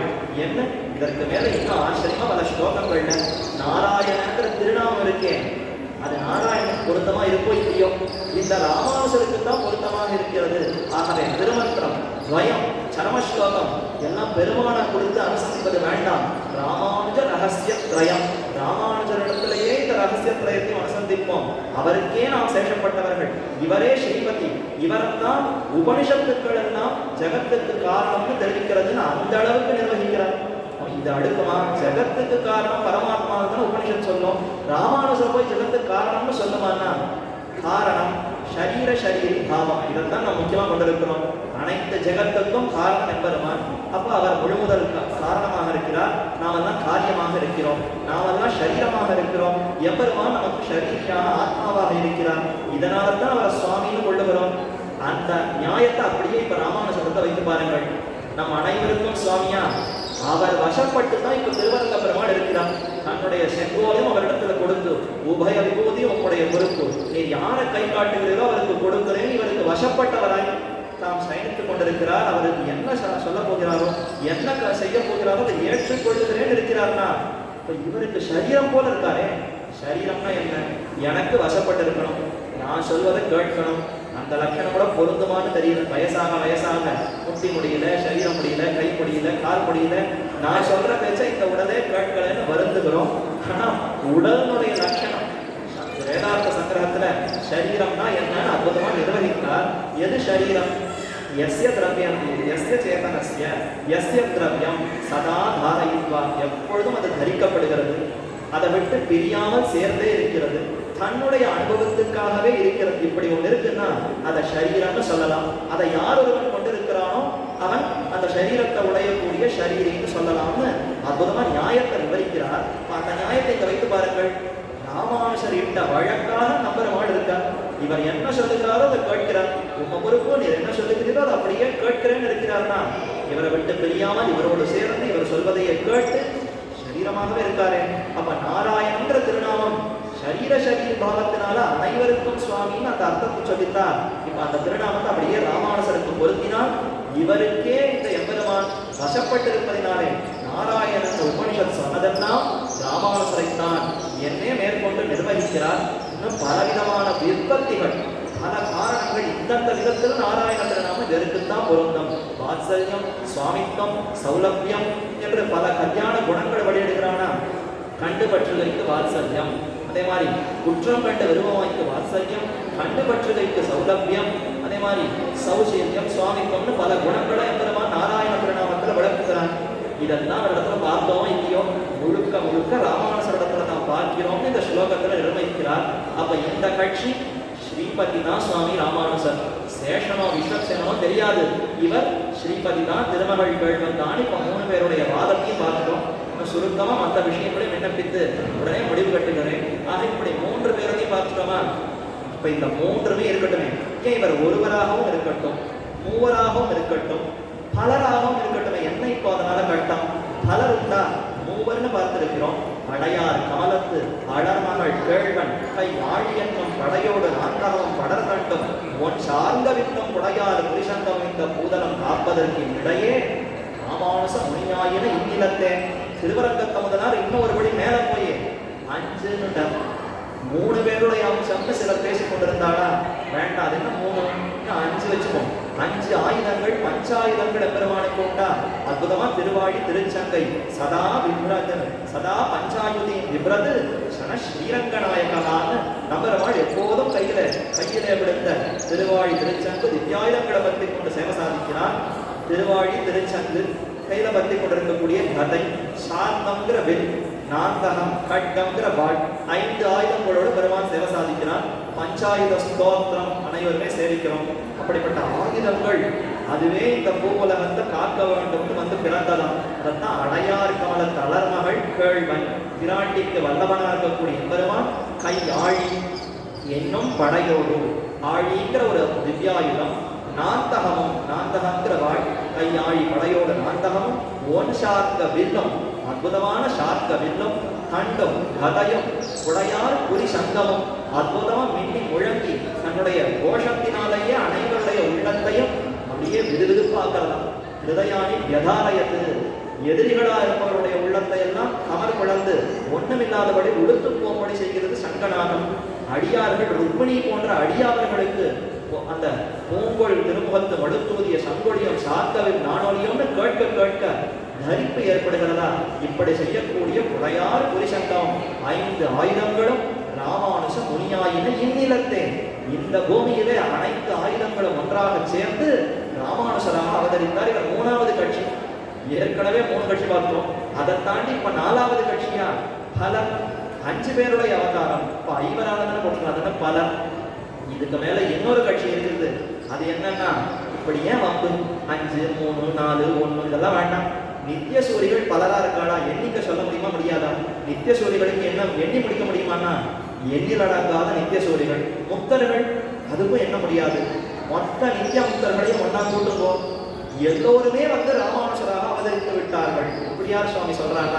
இப்படி மத்துண்ட ஆச்சாரியர்கள் தெரிவிக்கிறார்கள். அதுல அத்தங்கி வெங்கடாச்சாரியர் சுவாமின்னு ஒரு ஆச்சாரியர் ஸ்ரீ ராமானுஜர் சஹஸ்ரநாம ஸ்தோத்திரம்னு ஒரு ஸ்தோத்திரத்தை அருளி செய்திருக்கிறார். அதனுடைய பூர்வ பீட்டிகையில தெரிவிக்கிறார், ஜெகத்தினுடைய நன்மைக்காக பெரிய பெருமாள் எம்பெருமான் ஸ்ரீயப்பதியான எம்பெருமான் மொத்த நித்திய சூரிகள் முக்தர்கள் அனைவரையும் பார்த்து, நீங்கள் எல்லோரும் ஒருவிடராக சென்று சிறந்த ஆச்சாரியனாக அவதரித்து இந்த லோகத்தையே திருத்த வேண்டும் என்று நியமித்தாராம். அதற்கேற்ப மொத்த நித்திய சூரிகளும் முக்தர்களும் ஒன்றாக திரண்டு ராமானுசராக அவதரித்தார். அப்ப ஒருவர், மூவர், ஐவர், பலர், இப்படி அனைவருமாகவே ராமானுசர் இருக்கிறார்.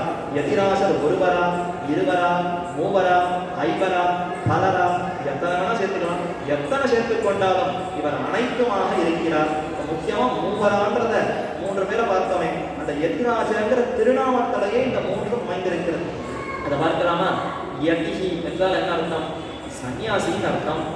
ஆனால் அதனுடைய விற்பத்தி சம்ஸ்கிருதத்துல எந்த ஒரு சொல்லாக இருந்தாலும் அது காரண பெயராகத்தான் இருக்கும். இப்ப தமிழ்ல கல்லுன்னு சொல்றவே அது காரண பெயரா, இடுபுரி பெயரா?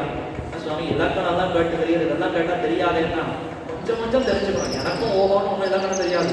ஏதோ உபன்யாசத்துக்கு வேண்டிய அளவுக்கு இலக்கணம் தெரிஞ்சுட்டு இருக்கேன். இப்ப இடுபுரி பெயர், காரண பெயர்னு 2 இருக்கா? ஏதோ ஒரு காரணத்தை பற்றி வருகிற பெயர் காரண பெயர். நாற்காலி, 4 கால்களை கொண்டிருப்பதினாலே நாற்காலின்னு பெயர் காரண பெயர். கல்லுன்னு சொல்றமே, அது என்னது? என்ன காரணத்தினால அது கல்லுன்னு பெயர் வந்ததுன்னா தெரியல.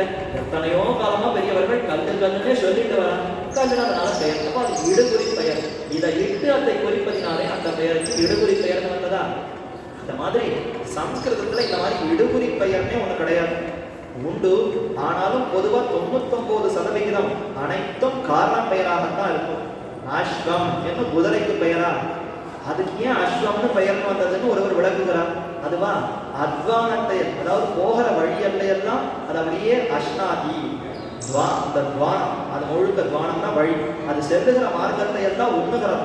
குதிரை வேகமா போற சமயத்துல வழியை கடந்து ஓடுகிறதா? இப்ப கண்ணால பார்த்தா அத்தனையும் கடந்து தாண்டி அதை அப்படியே விழுங்கி கொண்டு போகிற மாதிரி இருக்கா? அதனால அது அஸ்வம்னு பெயரா. அந்த மாதிரி ஒவ்வொரு சொல்லுக்கும் பொருளை தெரிவிக்கிறார்கள் பெரியோர்கள் சம்ஸ்கிருதத்துல.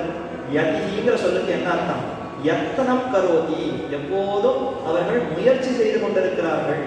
முயற்சி சுமந்து எழுத்து முந்துத்த நெஞ்சே இயத்துவா எம்முடு நீ கூடி நயப்புடைய நாவின் தொடைகளவில் உள்பொதிவோம் நற்பூவை பூவின்ன வண்ணீர் புகழ் என்ற பெரிய திருவந்தாதில தொடங்கினார். முயற்சி சுமந்தெழுந்து முந்துத்த நெஞ்சே, என்னுடைய நெஞ்சு மிகவும் முயற்சி செய்து முன்னாடி சென்று விட்டது. ஆத்மாவுக்கு அடங்கியதுதான் நெஞ்சு. நம்மாழ்வார் பேச்சையே கேட்கலாம். நீர் மட்டும் இரும், நான் முன்னாடி போறேன், நீர் பின்னாடி வாரம்னு சொல்லி நெஞ்ச இடத்துல இன்னும் முன்னாடி பட்டலாம். என்னை விட முந்துத்த நெஞ்சே என்ன ஆழ்வார் கொண்டாடுகிறார். அப்படி இந்த அதாவது முயற்சிக்கு சொல்ல வந்தேன். அப்படி முயற்சி செய்து கொண்டே இருப்பவர்களா யதிகள். சன்னியாசி எதுக்கு சுவாமி முயற்சிக்கணும்? நாம தானே முயற்சிக்கணும்னா, அவர்கள் முயற்சி செய்து சந்நியாசம் வாங்கினார்கள். புலன்களை அடக்கினார்களா? கண், காது, மூக்கு முதலான புலன்களை அடக்குவதே முயற்சி பண்ணால்தான் முடியும். திடீர்னு ஒரு நாள் ராத்திரியில புலன்களை அடக்க முடியுமா?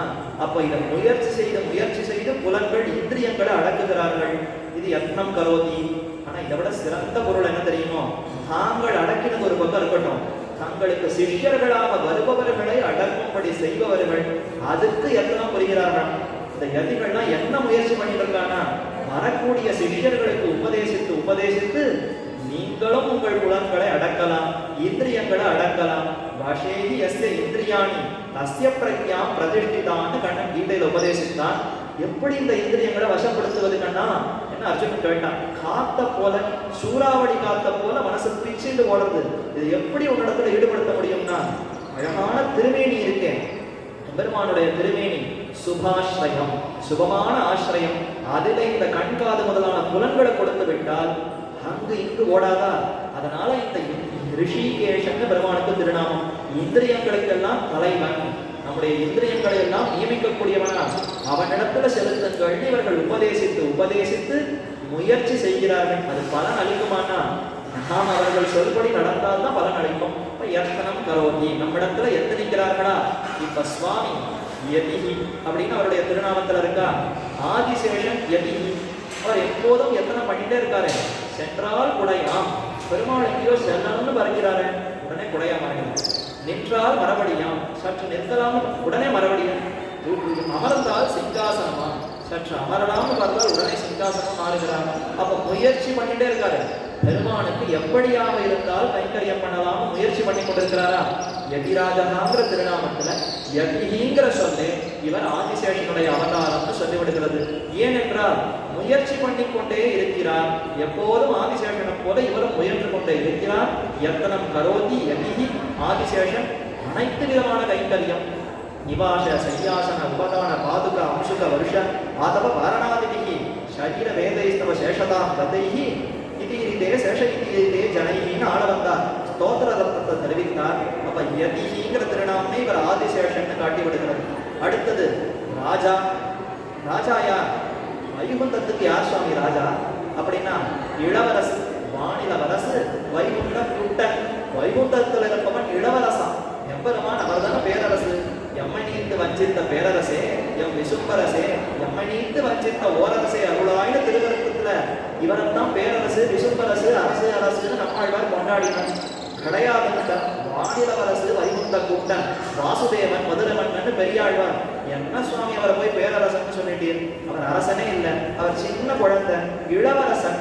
எவ்வள பிராயத்துல அப்படி வாலிபனா விளையாடி கொண்டிருக்கக்கூடிய இளவரசன். என்ன கட்டம், அரசனா இருந்தாலும் பெருமைனா. அரசனா ராஜாவா இருந்தா ஒரே பொறுப்பு.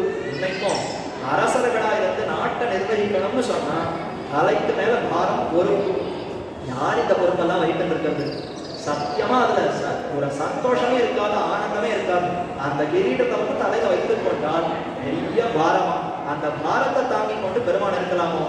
ரொம்ப சந்தோஷமா எல்லா இடத்துலயும் அப்படி இப்படி சுத்தி திரியக்கூடிய சிறிய பாலனா எவ்வளவு பிராயத்துலன்னு இருக்கணும். யுவா குமாரவான்னு சாஸ்திரம் வேற அவன் விவரிக்கிறது. அவன் போய் பேரரசா இருக்க முடியுமா? அப்ப அவன் அரசு இல்லை, அவன் வான் இளவரசன். ரொம்ப இளவரசனா அங்க முதல் பிராட்டியோடு அப்படி அனுபவித்துக் கொண்டிருப்பவனா. யார் சுவாமி ராஜான்னா சேனமுதலியார் தான் ராஜா. இவர் தான் அனைத்து காரியங்களையும் நிர்வகிக்கிறார். இந்த அண்டத்துக்கு இந்த பிரம்மாவை நியமிக்க வேண்டும், இந்த அண்டத்துக்கு பிரம்மாவுடைய பதவி முடிந்தது, இவரை மாற்ற வேண்டும் என்ன ஒவ்வொரு பட்டங்கள், என்னென்ன அண்டங்கள் எப்படி நிர்வகிக்கிறது, அங்க என்ன நடக்கிறதுன்னு எல்லா சமாச்சாரத்தையும் வந்து விண்ணப்பிப்பராம். யாருன்னா சேனமுதலியார். பெருமான பிராட்டி ஆசனத்துல இருக்கிறார்கள். இவர் வந்து விண்ணப்பிக்கணும்னு வந்த உடனே நாய்ச்சிமார்கள்னா ஒரு தடவை திகைச்சு போடுவாங்க. சின்ன குழந்தைகள் தானே, அவரும் இவரும் அப்படி ஏகாந்தம் அமர்ந்து கொண்டிருக்கிற சமயத்துல மூத்த மந்திரிகள், இளவரசனா இருப்பவர்கள் தங்களுடைய அந்த பத்திரிகளோடு அமர்ந்திருக்கிற சமயத்துல மூத்த மந்திரிகள் வந்தா பயப்பட்டு இந்த நாய்ச்சிமார்கள்லாம் பின்னாடி போய் ஒதுக்கிப்பாங்க. அந்த மாதிரி இப்ப வைகுந்தத்துல ஆசனத்துல இருக்கக்கூடிய சமயத்துல சேனமுதலியார் வரான்னு அவருடைய திருவடி தண்டை சத்தம் கேட்டாலே நாய்ச்சிமார்கள்லாம் ஆதிசேஷனுக்கு பின்னாடி போய் மறைந்து கொண்டு விடுவாராம். பெருமாள் உடனே ரொம்ப கருத்தும் கவனிக்குமா, என்ன சொல்ல போறார், பெரியவர் வராருன்னு ரொம்ப பயப்பட்டு இருப்பாராம். இளவரசு தானே, மூத்த மந்திரியாக இவர் இருக்கார். அதனால அவர் வந்து இது ஒண்ணும் இல்லை, ரொம்ப கஷ்டமா தான் இருக்கு, இப்படி ஏகாந்தமா இருக்கிற சமயத்துல அடிய புத்தகமா வந்து இருக்கிறேன், இருந்தாலும் வேற வழி இல்லை, தேவரியர் தான் ஜெகத்துக்கு முதல், அவர் தான் சுவாமி, ஆகவே உண்மை அனுமதி இல்லாம நான் எதையும் செய்ய முடியாது. இதோ இந்த பிரம்மாவுக்கு காலம் முடிந்தது, ஒரு விஷயம் இதை பார்த்து அனுமதி போட்டு ஒரு கையொப்பம் விட்டால் போதும்வார். கையொப்பமாவது ஒன்னாவது கண்களாலேயே ஜாட காட்டிடுவார். ததா ததா, நீர் எதை சொல்லுகிறீரோ, ஏதோ நீர் எதை சொல்லுகிறீரோ ததாததான்னு கண்ணாலேயே புருவ நெறிப்பாலேயே காட்டி இந்த விஷயத்துக்கு இடத்துல கேட்கணுமா? எத்தனையோ காலமா நீர் தான் செய்து கொண்டிருக்கிறீர், இந்த சின்ன விஷயத்துக்கு போய் இடத்துல வரணுமான பெருமாள் அவர் இடத்துல சொல்லி அனுப்புவார்னா ராஜா யார் சுவாமி? இளவரசு பெருமான். ராஜா திருப்பிரம்பை கையில விடுத்துக் கொண்டிருக்கக்கூடிய சேனபதியார் தான் ராஜாவா? யதி ராஜா. ராஜாங்கிற பெயரை இவர் சேனபதியார் நிரூபித்து விடுகிறதே. அப்ப சேஷனுடைய அவதாரம் யதி, ராஜா சேனபதியாருடைய அவதாரம் யதி ராஜா. சரி, இப்ப ரெண்டுமே சேர்த்துடுவோம். யதி ராஜா ஸ்ரீபதி. ஸ்ரீபதியான பெருமாள் இந்த திருநாமத்துல எங்க வந்தார்? ரஞ்சனாத்து ராஜா. ராஜான்னு சொன்னா பொறுப்பும் ஒரு பக்கம் பார்த்தோம், இன்னொரு பக்கம் அனுபவம். ராஜாங்கிறது எதனால அவருக்கு ராஜான்னு பெயர் வந்தது தெரியுமா? ரஞ்சனா. எதை பார்த்தாலும் நம்முடைய சொத்து என்ன அனுபவிக்கிறார் அந்த ராஜா. தன்னுடைய அந்த சொத்தை எல்லாம் பார்த்து நன்னா அதை பார்த்து அதை செழிப்பா வளர்க்கணும்னா தான் முதல்ல அனுபவிக்கணும். என்ன அழகா இருக்கு, இதெல்லாம் எவ்வளவு நன்னா இருக்கு, எவ்வளவு செல்வ வளத்தோடு இருக்கு, என்ன செழிப்பா இருக்குன்னு அதை பார்த்து அனுபவித்து, அனுபவம் இருந்தாதான் அதை ரட்சிக்கணுங்கிற பொறுப்பே வரும். ஆமா எல்லாம் இருக்கு, யார் எடுத்துட்டு போனா போகட்டும் இருந்தா எப்படி? அப்ப இப்ப சண்டை நடக்குது, அந்த மாதிரி சண்டை தான் ஏற்படும். அப்ப ராஜா தன் சொத்து எவ்வளவு இருக்குன்னு அத்தனையும் தன் கருத்துல வைத்து அனுபவிக்கணுமா? அந்த அனுபவம் பெருமான கொண்டு பொறுப்பு தான் அவர் இடத்துல இல்லையே ஒழிந்து எப்போதும் அவர் அனுபவிக்கிறார். சதா இந்த லீலா கூதி அனுபவித்துக் கொண்டே தனக்கு லீலைக்காக வைத்துக் கொண்டிருக்கிறார். அந்த அனுபவத்தினாலேயே இவர் ஸ்ரீபதி. அப்ப ரஞ்சனாது ராஜா யதி ராஜா என்ற திருநாமம் மோதி காட்டிதான். இப்போ இன்னும் சில ஒற்றுமைகள். சுவாமி எப்படி இருக்கிறார்? சேஷனுடைய அவதாரம். சேஷனுடைய அவதாரம் பார்க்கிறோம். சேனை முதலியாருடைய அவதாரம் எதனாலே கொள்ளலாம்? இதே ராமானுஷர் குரு பரம்பரையில அன்வைத்தார், நடுநாயகமாக இருக்கிறார். வேதாந்தாச்சாரியரை தெரிவித்தார்.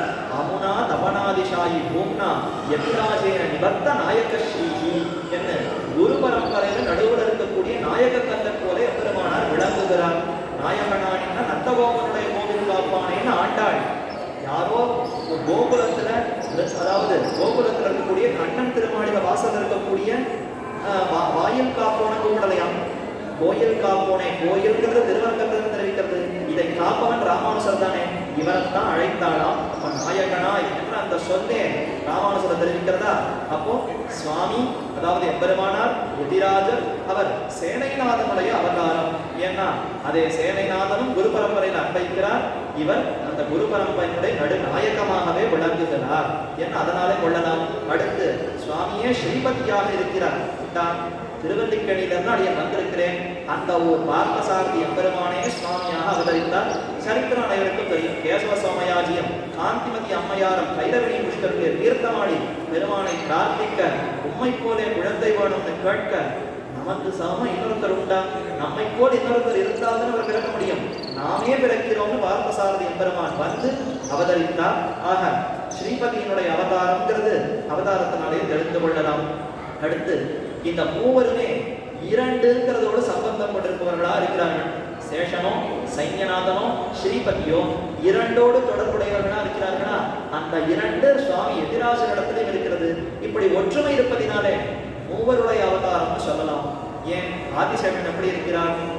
இனத்துத்தி அணிமணம் ஆயிரங்கள் ஆர்த்த அரவரச பெருஞ்சோதி அனந்தன் என்னும் அணிவிளங்கும் உயர்வெள்ளை அணைய தேவி திருமகள் போடு கூடியிருக்கக்கூடிய எம்பெருமான தன்னுடைய மடியில் வைத்துக் கொண்டிருக்கிறார். திருமாருக்கு அரவு, மாலுக்கு அரவு சகலி காந்தஸ்தே புருஷோத்தமஹா கணபதி சையா ஆசனம்னு ஆள வந்தார். சதுஷ்லோகியில தெரிவித்தார். பிராட்டிக்கு ஆதிசேஷன் வாகனமாகவும் படுக்கையாகவும் இருக்கிறாள். இது எப்படி சுவாமி? பெருமானுக்குத்தானே சேஷன் வாகனம், பெருமானுக்குத்தானே படுக்கைனா? பெருமானுக்கு படுக்கை, பர்த்தாவுக்கு படுக்கைனா பத்னிக்கு படுக்கை இல்லாமையா? ஒரு பர்த்தாவுக்கு படுக்கைன்னு சொன்னாலே பத்னியும் பர்த்தாவும் சேர்ந்துதானே படுப்பார்கள். அப்போ உபயம் இரட்டை மிதுனமான இரண்டு தம்பதிகள், திவ்ய தம்பதிகளுக்கு தான் ஆதிசேஷன் படுக்கையாக இருக்கிறாரா? இரண்டு பேரோடு சம்பந்தம். சரி, சேன முதலியார் என்ன பண்ணுகிறார்னா பெருமாள் தாயார் இருவருக்குமாகத்தான் அடிமை செய்கிறார். இருவருடைய ஸ்தானத்துல இருந்து அவர்களிடத்திற்கு உபதேசத்தை பெற்றார். இன்னைக்கு குரு பரம்பரையில பெரிய பெருமாள், பெரிய பிராட்டியார், மூணாவது சேன முதலியார். அப்ப அந்த முதல் இரண்டு ஆச்சாரியர்களிடத்தில் இந்த அர்த்தத்தை பெற்று நாம் தான் அந்த ஆழ்வார்களுக்கே உபதேசித்தாரா? அப்ப இரண்டு பேரோடு சம்பந்தம். ஸ்ரீபதி எம்பெருமானுக்கு எந்த இரண்டு சம்பந்தம் இருக்கிறதே? ரெண்டு பேர் பெருமான பிராட்டி சேர்ந்திருக்கிறார்கள். உபயலிங்கம் உபய விபூதி ரெண்டு உண்டா? இப்ப உபயலிங்க விசிஷ்டன் அகிலேய பிரத்யநீகத்துவம் கல்யாணீக தானத்துவம். அனைத்து தோஷங்கள், அந்த தோஷங்களே இல்லாதபடி எதிர்தட்டாக இருப்பவன் எம்பெருமான். கல்யாண குணங்களுக்கு ஒரு இருப்பிடமாக இருப்பவன் எம்பெருமான். இது இரண்டோடு அவனுக்கு சம்பந்தம். சுவாமிக்கு எதிராஜனுக்கு என்ன சம்பந்தம்? உபய விபூதியோடு உடையவர்கிற திருநாமத்தை கொண்டிருக்கக்கூடிய சம்பந்தம். இப்படிப்பட்ட நித்திய விபூதி லீலா விபூதி இரண்டையும் கொண்டு இன்னைக்கும் சுவாமி அவதார உற்சவம் 10 தினங்கள் ஸ்ரீபெரும்புதூர்ல நடக்கிறதுன்னா கோபுரவாசலுக்கு வந்தால் நித்திய விபூதி மங்களாசாசனம்னு திருவரங்கத்தில், அதாவது திருவரங்கம் ஸ்ரீவைகுண்டம், இந்த இரண்டையும் நோக்கி மங்களாசாசனம் செய்வார். மத்தம் உண்டான திவ்யதேசங்கள், ஏன்னா இது பூலோக வைகுண்டம், அதனால ஸ்ரீவைகுண்டம் திருவரங்கத்தையும் வைகுண்டம் நித்திய விபூதின்னு மங்களாசாசனம் செய்வார். லீலா விபூதின்னு மற்ற திவ்யதேசங்களுக்கு மங்களாசாசனம் செய்கிறார். இரண்டையும் நம்முடைய கண்களாக கொண்டு கடாட்சித்துக் கொண்டு இரண்டோடு தொடர்புடையவராக இருக்கிறார்களா? 1000ங்கிறதோடு இவர்களுக்கு சம்பந்தம் இருப்பாருங்க. சேஷன் 1000 தலைகளோடு இருக்கிறார். சேனை முதலியார் 1000 நித்திய சூரியர்களை சேனையாக கொண்டு தலைவராக இருக்கிறார். சஹஸ்ராக்ஷா சஹஸ்ரபா என்று எம்பெருமானுடைய தலைகள் 1000, அவருடைய தோள்கள் 1000, தோள்கள் 1000தாய், முடிகள் 1000தாய், துணைமலர் கண்கள் 1000தாய், தாழ்கள் 1000தாய், பேர்கள் 1000தாய், நாம் 1000 கொண்டதோர் பீடுடையன் என எத்தனையோ திருநாமங்கள் 1000 எம்பெருமானுக்கும் உண்டு, சுவாமிக்கு உண்டு. இன்னைக்கும் தொண்டனூர்ல போய் சேவித்தால் 1000 கணாமணிகளான ஆதிசேஷனுடைய உருவத்தோடு சுவாமி ராமானுஜன் சேவை சாதிக்கிறார். மறை 1000 தங்கும் பணம் எங்கள் கவியே ராமானுஜ முனியே சங்ககெடுத்தாண்ட நவராசா பொங்கு புகழ் மங்கையர்கோணி மறை 1000 தங்கு மனம் நீ எனக்குத்தான். 1084 வாசகங்கள் கொண்டிருக்கக்கூடிய திருமொழி மனசுல தங்கணும்னா ராமானுஜர் அருளின்றி தங்காதுன்னு தெரிவித்தார். திருமொழிக்கு உண்டுனா திருவாய்மொழிக்கு இல்லையா? ஏங்கவருக்கு இருந்து ராமானுசமிதம் வாய்ந்த மலர்பாதம் வணங்குகின்றேன். ஆய்ந்த பெறும் சீரா சரகோபம் செந்தமிழ் வேதம் தரிக்கும் உள்ளம் எனக்கு வேண்டும், தரிக்கும் உள்ளம் தர வேண்டும்னு சஹஸ்ர சாக்கையா இருக்கக்கூடிய திருவாய்மொழியும் இவரிடத்துல பிரார்த்தித்தால் தான் பெறும். 1000தோடு தொடருது. அடுத்து 3 பேருமே தண்டங்களை கொண்டிருக்கிறார்கள். ஒரு தடியோடு இவர்களுக்கு ஒரு சம்பந்தம் உண்டு. ராமானுஜர் திருதண்டத்தோடு சம்பந்தப்பட்டவர். சேஷனுக்கு என்ன தண்டம்? அவர் எப்பொழுதும் தன்னுடைய திருமேனி கொண்டுதானே கைங்கரியம் பண்றாருன்னா அது இந்த ஊர்ல பார்த்தா தெரியும். சாத்தாத ஸ்ரீ வைஷ்ணவர்கள் கையிலே ஒரு தண்டத்தை பிடித்து கூட்டத்தாரை எல்லாம் அப்படி இப்படி போகாமல் அவர்களை எல்லாம் வழி நடத்துவார்கள். அதற்கு சேஷ தண்டம் பெயர். அப்ப ஆதிசேஷனுடைய அம்சமாகவே இருக்கக்கூடிய தண்டத்தை கொண்டுதான் அந்த பக்தர்களை எல்லாம் வழி நடத்துகிறார்கள். எத்தனை பேர் உள்ள போகலாம், எத்தனை பேர் வெளியில போகலாம், எத்தனை பேர் நகரம், எப்படி பெருமான கைங்கரியம் பண்ணணும், இதையெல்லாம் நிர்வகிப்பதற்கு சேஷ தண்டம். சேன முதலியார் திருப்பிரம்பு கொண்டு தான் அனைத்தையுமே நிர்வகிக்கிறார். கோதண்டம் எம்பெருமானுக்கு அற்புதமான கோதண்ட பாணியாக கையிலே பிடித்த வில்லோடு எம்பெருமான் சேவை சாதிக்கிறார். சேஷதண்டம் திருப்பிரம்புங்கிற அந்த தண்டம். அடுத்து கோதண்டம் திரிதண்டம் பாஷண்ட திருமஷண்ட தாவதகன் சார்வாக சைதாசங்கி பௌத்த துவாந்தர் என்று அந்த ஸ்லோகத்துல வாட்டி பஞ்சகத்துல தெரிவிக்குமா போல ஆச்சரியமான திருதண்டத்தோடு எம்பெருமானார் சேவை சாதிக்கிறார். நம்மாழ்வாரோடு தொடர்பு இறுதியா இதோடு வார்த்தை முடிக்கலாம். என்ன நம்மாழ்வாரோடு தான் ஆழ்வார் திருவடிகளை சரணம்னு சொல்லி அவருடைய திருவடிகளை சொல்லிதான் முடிக்கிறோம். இப்ப நம்மாழ்வாரோடு இந்த மூவருக்கும் தொடர்பு கொண்டு பார்க்கிறோம். அதே மாதிரி எதிராசருக்கு தொடர்பு இருப்பதினாலே மூவருடைய அவதாரம்னு கொள்ளலாம். நம்மாழ்வார் அவர் இருந்தது புளிய மரத்தடியா. புளிய மரம் யாரு? ஆதிசேஷனே தான் புளிய மரமாக இருந்து கைங்கரியம் பண்ணியிருக்கிறார். கலியுகத்தில் நம்மாழ்வார் அவதரிக்க போகிறார்னு திரேதாயுகத்தில் லக்ஷ்மணர் தெரிந்து கொண்டு அவரே அந்த திருக்குறுகூர்ல புளிய மரமாக வந்தார்கிறது சரித்திரம் பலரும் கேள்விப்பட்டிருக்கலாம். இப்ப ஆதிசேஷனே புளிய மரமாக இருந்து நம்மாழ்வாரோடு தொடர்பு கொண்டிருக்கிறார். அடுத்து சேன முதலியார் அவரே தான் நம்மாழ்வாரால் அவதரித்தார்னு ஒரு சரித்திரம் சொல்வது உண்டே. சேன முதலியாரே நம்மாழ்வாராக அவதரித்தார். அவருடைய அம்சம் அனுகிரகத்தோடு தான் காரி உடையநங்கையாருக்கு மாறன் அவதரித்தார், பிறந்தார்னு பார்க்கிறோம்.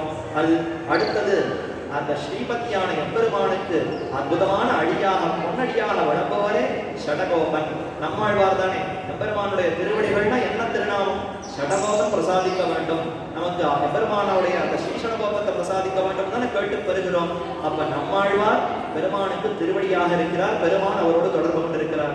சேனமுதலியாரே நம்மாழ்வாராக அவதரித்தார். ஆதிசேஷனே புதிய மரத்தடியாக இருந்து நம்மாழ்வாருக்கு தொண்டு பண்ணார். இப்ப அந்த நம்மாழ்வாருக்கு பொன்னடியாக மாறன் பொன்னடியாகத்தான சுவாமி ராமானுஜர் வழங்குகிறார். பூமன்னமாது பொருந்தியமாறன் புகழ்மடைந்த பாரன் புகழ்மடைந்த மாறன் அடிபணித்து வைத்தவன் சுவாமி ராமானுஜருக்கு திருநாமம். இப்ப மாறன் அடிபணித்த வைத்தவனான உடையவர் இந்த சேஷனுடைய அம்சத்தையும் பெற்றிருக்கிறார். சேன முதலியாருடைய அம்சத்தையும் பெற்றிருக்கிறார். ஸ்ரீபதியான எம்பெருமானுடைய அம்சத்தையும் பெற்றிருக்கிறார். பஞ்சாயுதங்களுடைய அம்சத்தையும் பெற்றிருக்கிறார். பல எண்ணிற நித்தியசூரிகள் முக்தாத்மாக்கள் அத்தனை பேருடைய அம்சத்தையும் பெற்று ஜெகத்தை உஜ்ஜீவிப்பதற்காகவே வந்து அவதரித்தார் என்று தெரிவிக்கிறார். இப்படிப்பட்ட வைபவங்கள் இருப்பதினாலே இவர் இன்னார் இணையார்னு நம்மால் கணிக்க முடியாது.